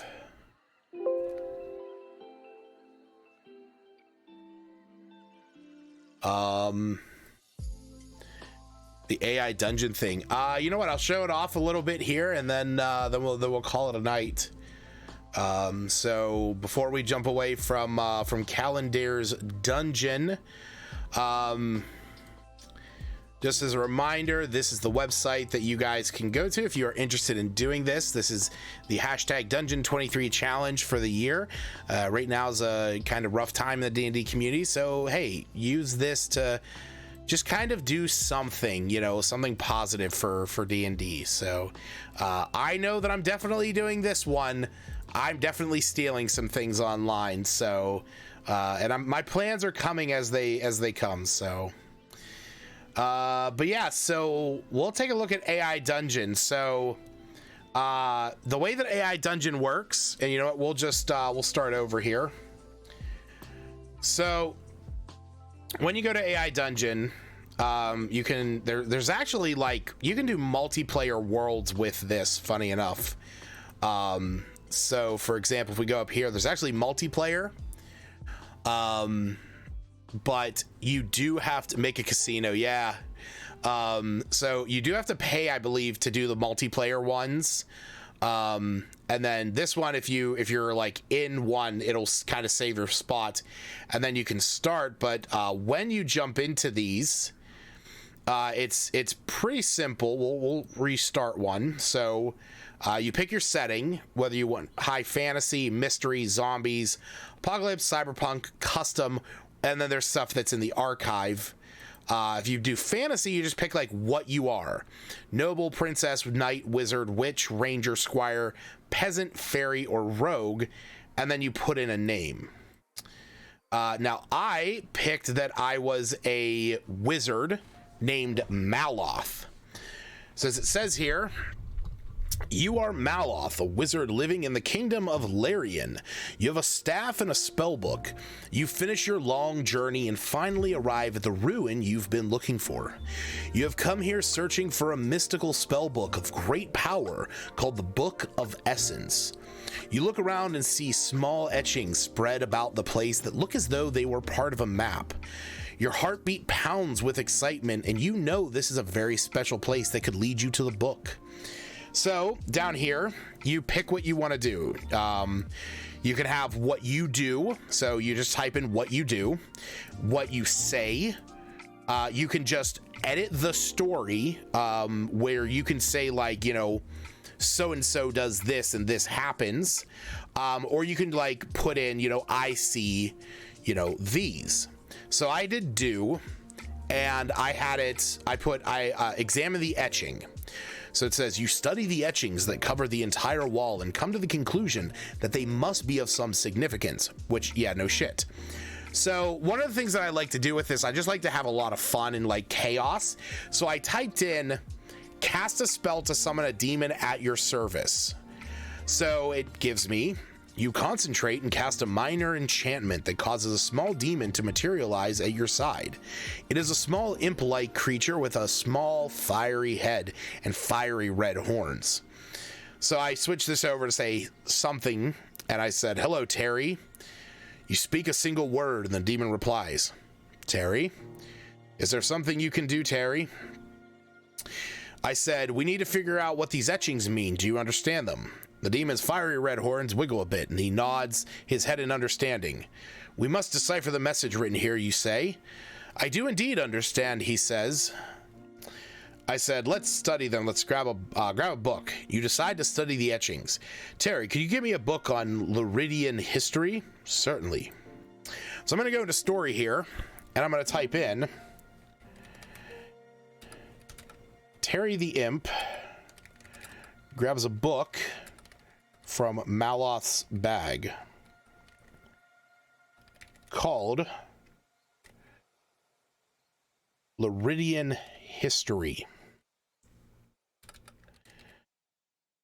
Maloth takes the book and begins reading about the etchings. Let's send.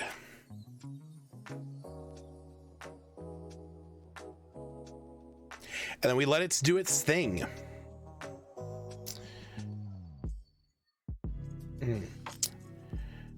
I read two. Nope, let's read. There we go. Terry the Imp grabs a book from Maloth's bag. Maloth takes it. You read two. Oh, yeah, you read two. We'll do this. Here we go.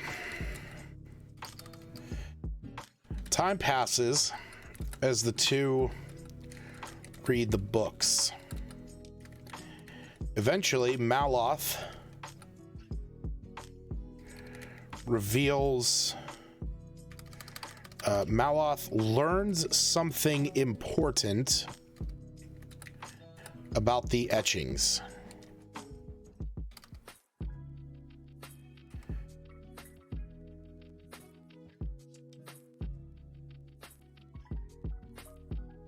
Let's see what it says. Oh, here we go. These are not just etchings, he says. These are in fact maps. And the marks here are the ancient writing of the ancient people who once inhabited this land. Okay. All right, so here's what we'll do.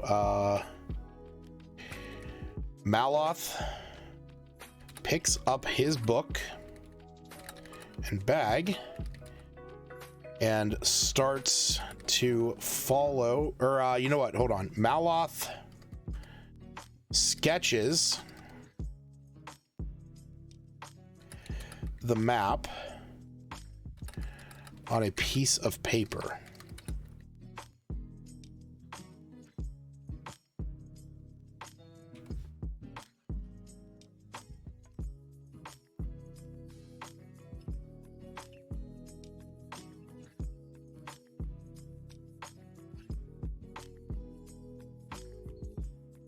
I don't understand anything. Can you help me explain it?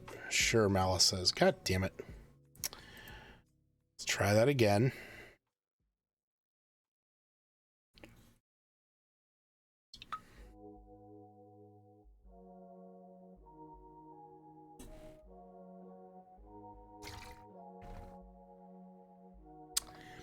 For those of you wondering why I paused,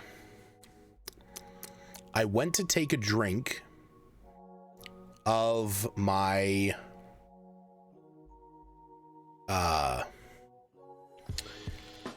liquid death, and it tasted a bit funny, and that is because there is a stink bug in it. Give me 2 seconds to go rinse my mouth out.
Hey folks, I'm back.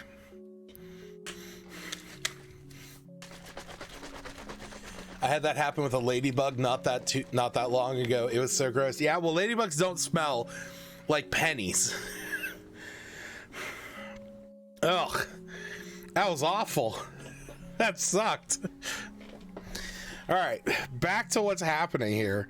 Malice sketches the map on a piece of paper. According to this, the island consists of 3 major parts. The first is a section in the northeast that is mostly underwater and impossible to land on. Okay.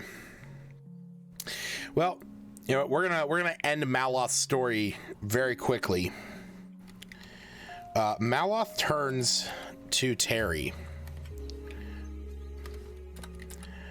Terry the Imp, and casts a fireball at his feet.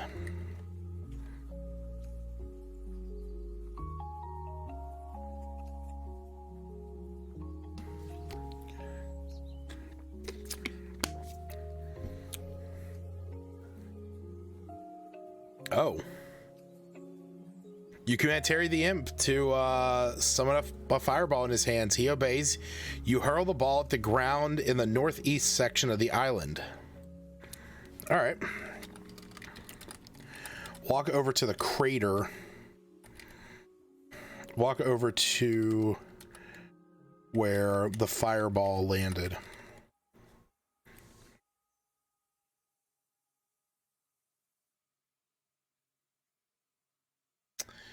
Oh yeah, see, I didn't sign in. I normally do sign in.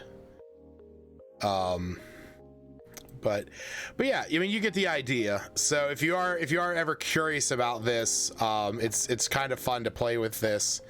You know, each one's a little bit different. So you know, it generates you just like a little story, and then you just kind of like play along with it.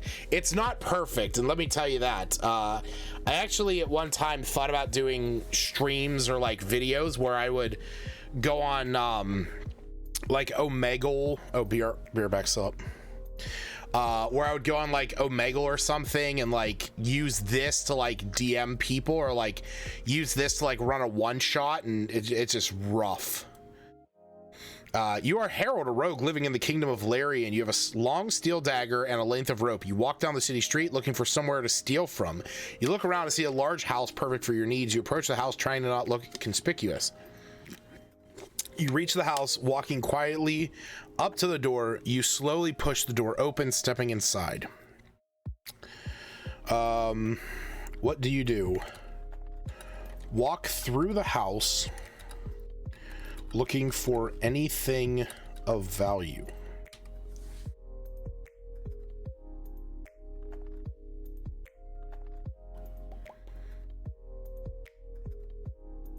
You walk through the house looking for anything worth taking. You glance around the room, spotting a small chest. You approach the chest, slowly lifting the lid. You see a golden, a gem encrusted golden dagger. Gem encrusted, yeah, I was gonna say. A gem encrusted golden dagger sitting in the chest.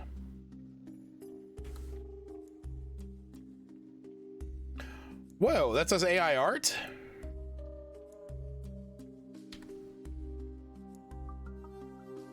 Oh, that I didn't know actually that it did that. That's interesting. All right, here we're gonna do story. Let's undo those last two. You walk through the house, you glance around, you lift it up. As Harold lifts the chest lid, a creak of a door. No. A door opens up behind him.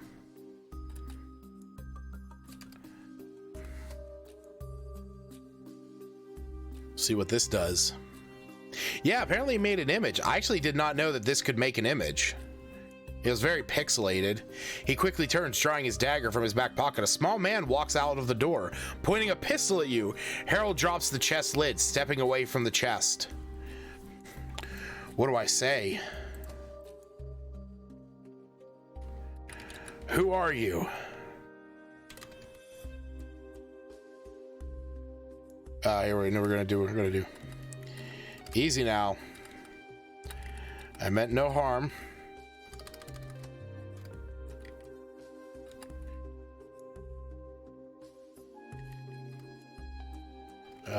Easy now, I mean no harm.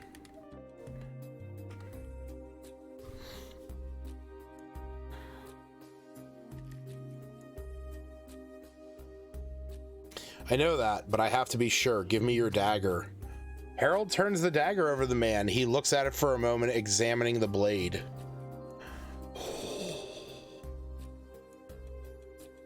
All right, we're gonna murder hobo here, okay? We're gonna say what happens next.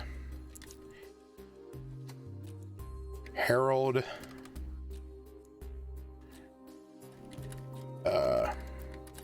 as the man examines the blade, Harold moves quickly to the man's side and draws a second dagger and holds it to the man's neck.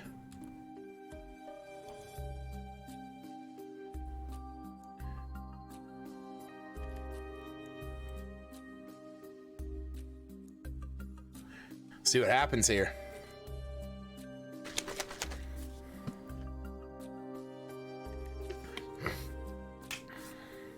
Man looks at Harold in surprise before Harold drives the neck into the man's... Oh my god! I killed him!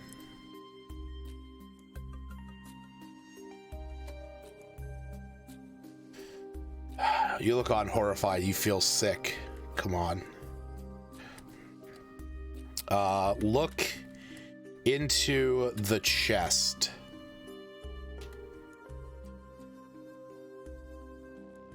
What's in the chest? I need to know. Wherever the chest inside, you see a number of gold coins and jewels. You quickly grab them before Harold can get to it. I am Harold. You turn around, running from the room.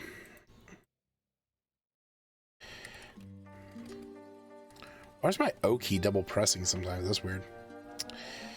I run from the house and shout to the guards that someone just killed a man in that house, framing my ally.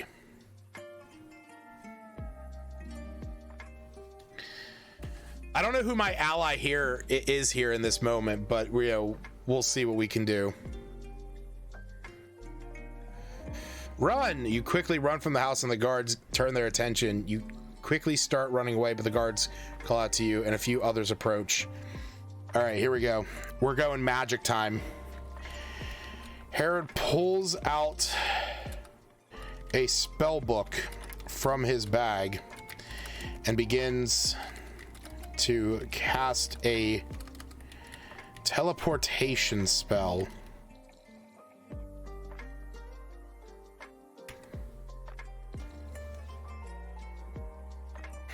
It's kind of like the loosest interpretation of any kind of, canon.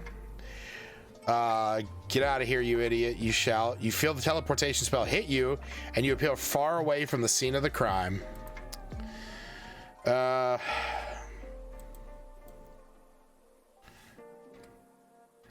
Explode. You explode.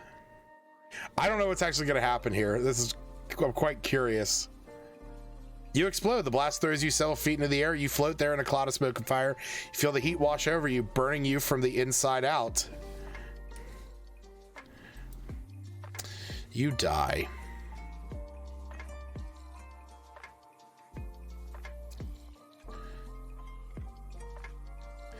You don't live to tell the tale. Oh, there it is. But yeah, if you're curious about that, I don't know about that. But yeah, this is called, excuse me. This is called playaidungeon.io. I'll put it here in the chat. It's a wonderful little, experiment.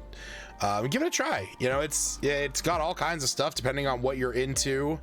If you want to do mystery, actually, I will say a guy did do a whole thing where he was actually running through someone through a murder mystery RPG and was using this as everything, and it kind of worked. But yeah, there's all kinds of stuff in here. I've never done like the zombies or the apocalypse or anything like that. It's just not my interest. But yeah, check it out. You can also do custom. Like you can do a whole thing. Oh god, Quarantine and Tiger King. God. But yeah, so thanks for joining me tonight. Another Monday evening, another night crafting Endyr's mega dungeon. So as you can see over here, we are about halfway through the month and we're getting there. We're staying positive. Once again, as always, right above me now, written in blood, hashtag OpenD&D. Support, the creators out there in the third-party community. I recently just picked up an awesome book.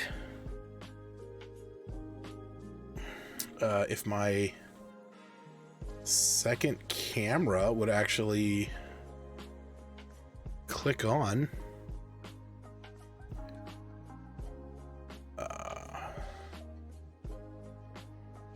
Wherever that is.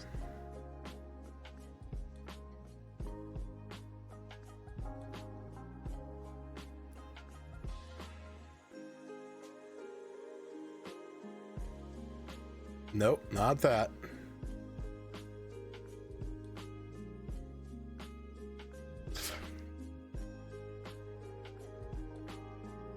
Tell you why.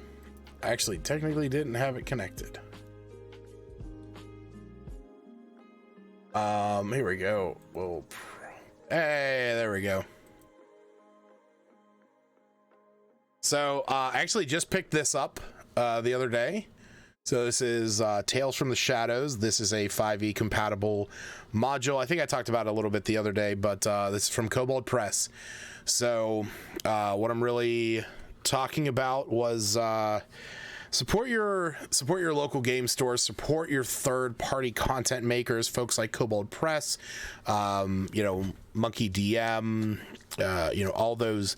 Go the Kickstarter folks out there. They're the ones that are getting affected most by this. So do what you can. If you can pick up, a third-party book to at least show your support, throw them, get this in your hands now, because with the changes, right here to the OGL, the Open Gaming License, we may not have the luxury of that too much sooner. And hopefully things get changed. Hopefully Wizards walks back and, things get addressed. But, unfortunately, I'm not really holding my breath. They've lost a lot of trust in the community. So keep up the pressure on them, tweet at them, use the hashtag OpenD&D, use the hashtag ORC. There were limited options from Kobold Press. Yeah, I mean, they're a smaller group. Pathfinder was up there because I went to the vault, so there was some stuff up there that I was looking at, but yeah, definitely support your gaming stores, support third-party content creators right now, especially, but keep pressure on Wizards. Tweet at them, make TikToks, make YouTube videos, whatever you got to do, get them to see your who you are. Let them understand that this is our hobby, and that we don't exist within their community. They exist within ours, and we can be rid of them at any minute that we want. So they need to understand their place in all of this. I'm not saying that Wizards hasn't done good things in the past. They have, but unfortunately, a lot of this is coming from Hasbro, and I know that there's a lot of folks within the walls of Wizards right now that are really trying to fight back, and apparently there is something big coming down on Wednesday. I don't know what that is, but D&D Shorts tweeted that out, that there was something big coming down on Wednesday. So keep an eye out then. We'll see something. But with that, I'm going to... Hasbro is churning this tonight? What does that mean?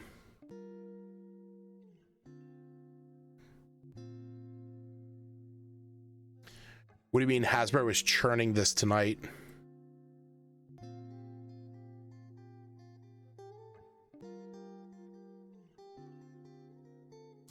Are you saying that D&D Shorts thing tonight?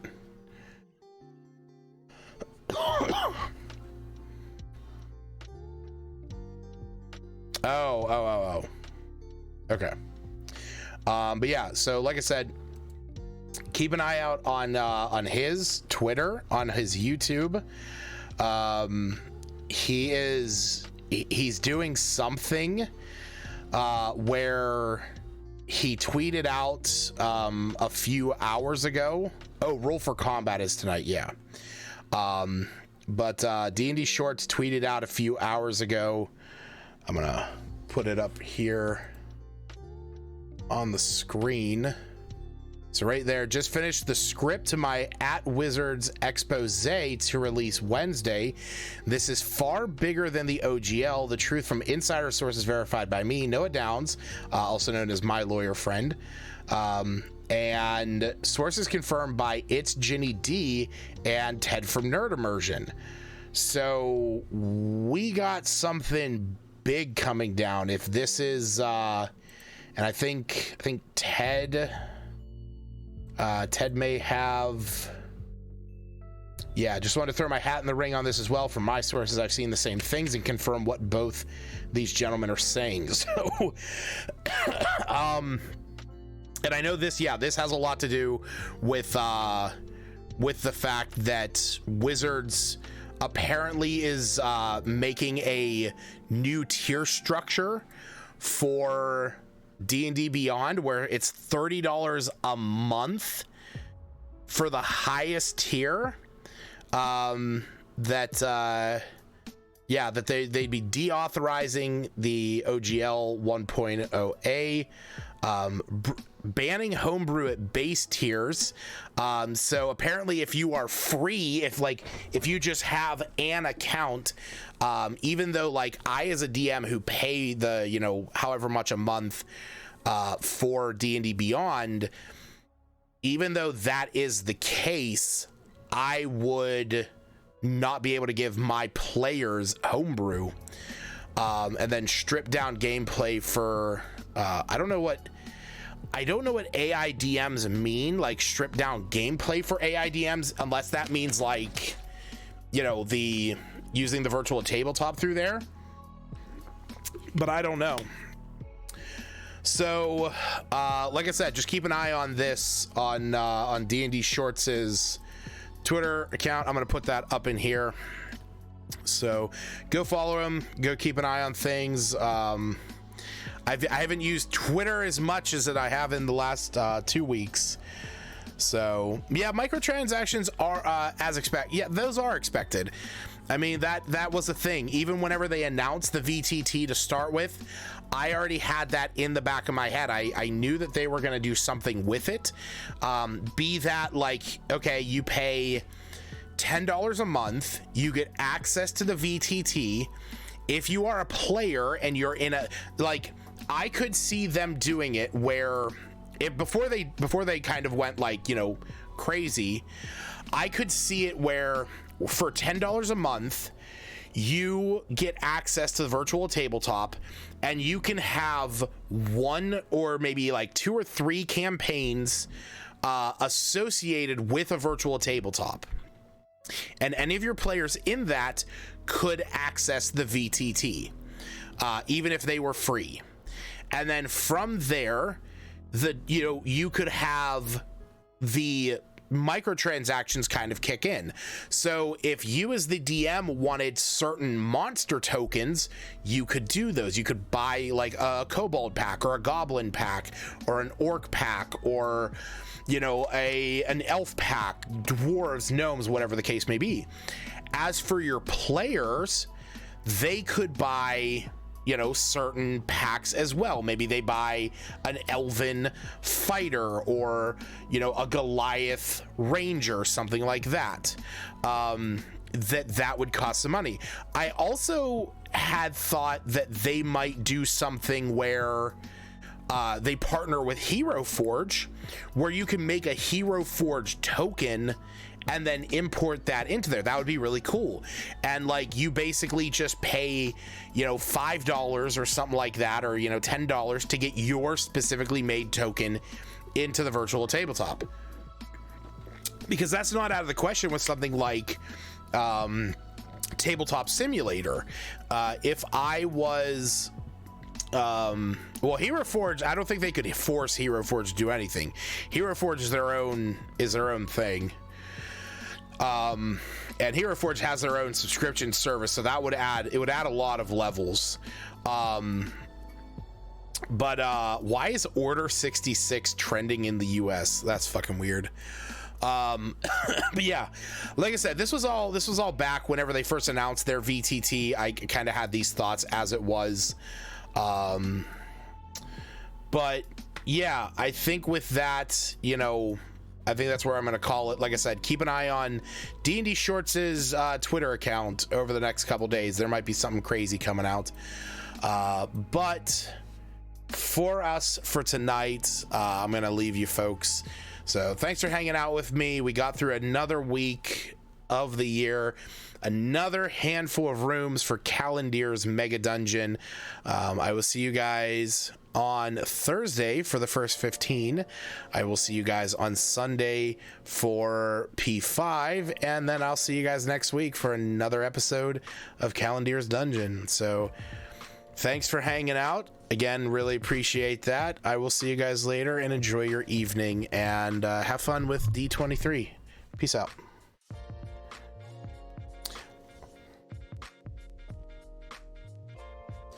My button's not working.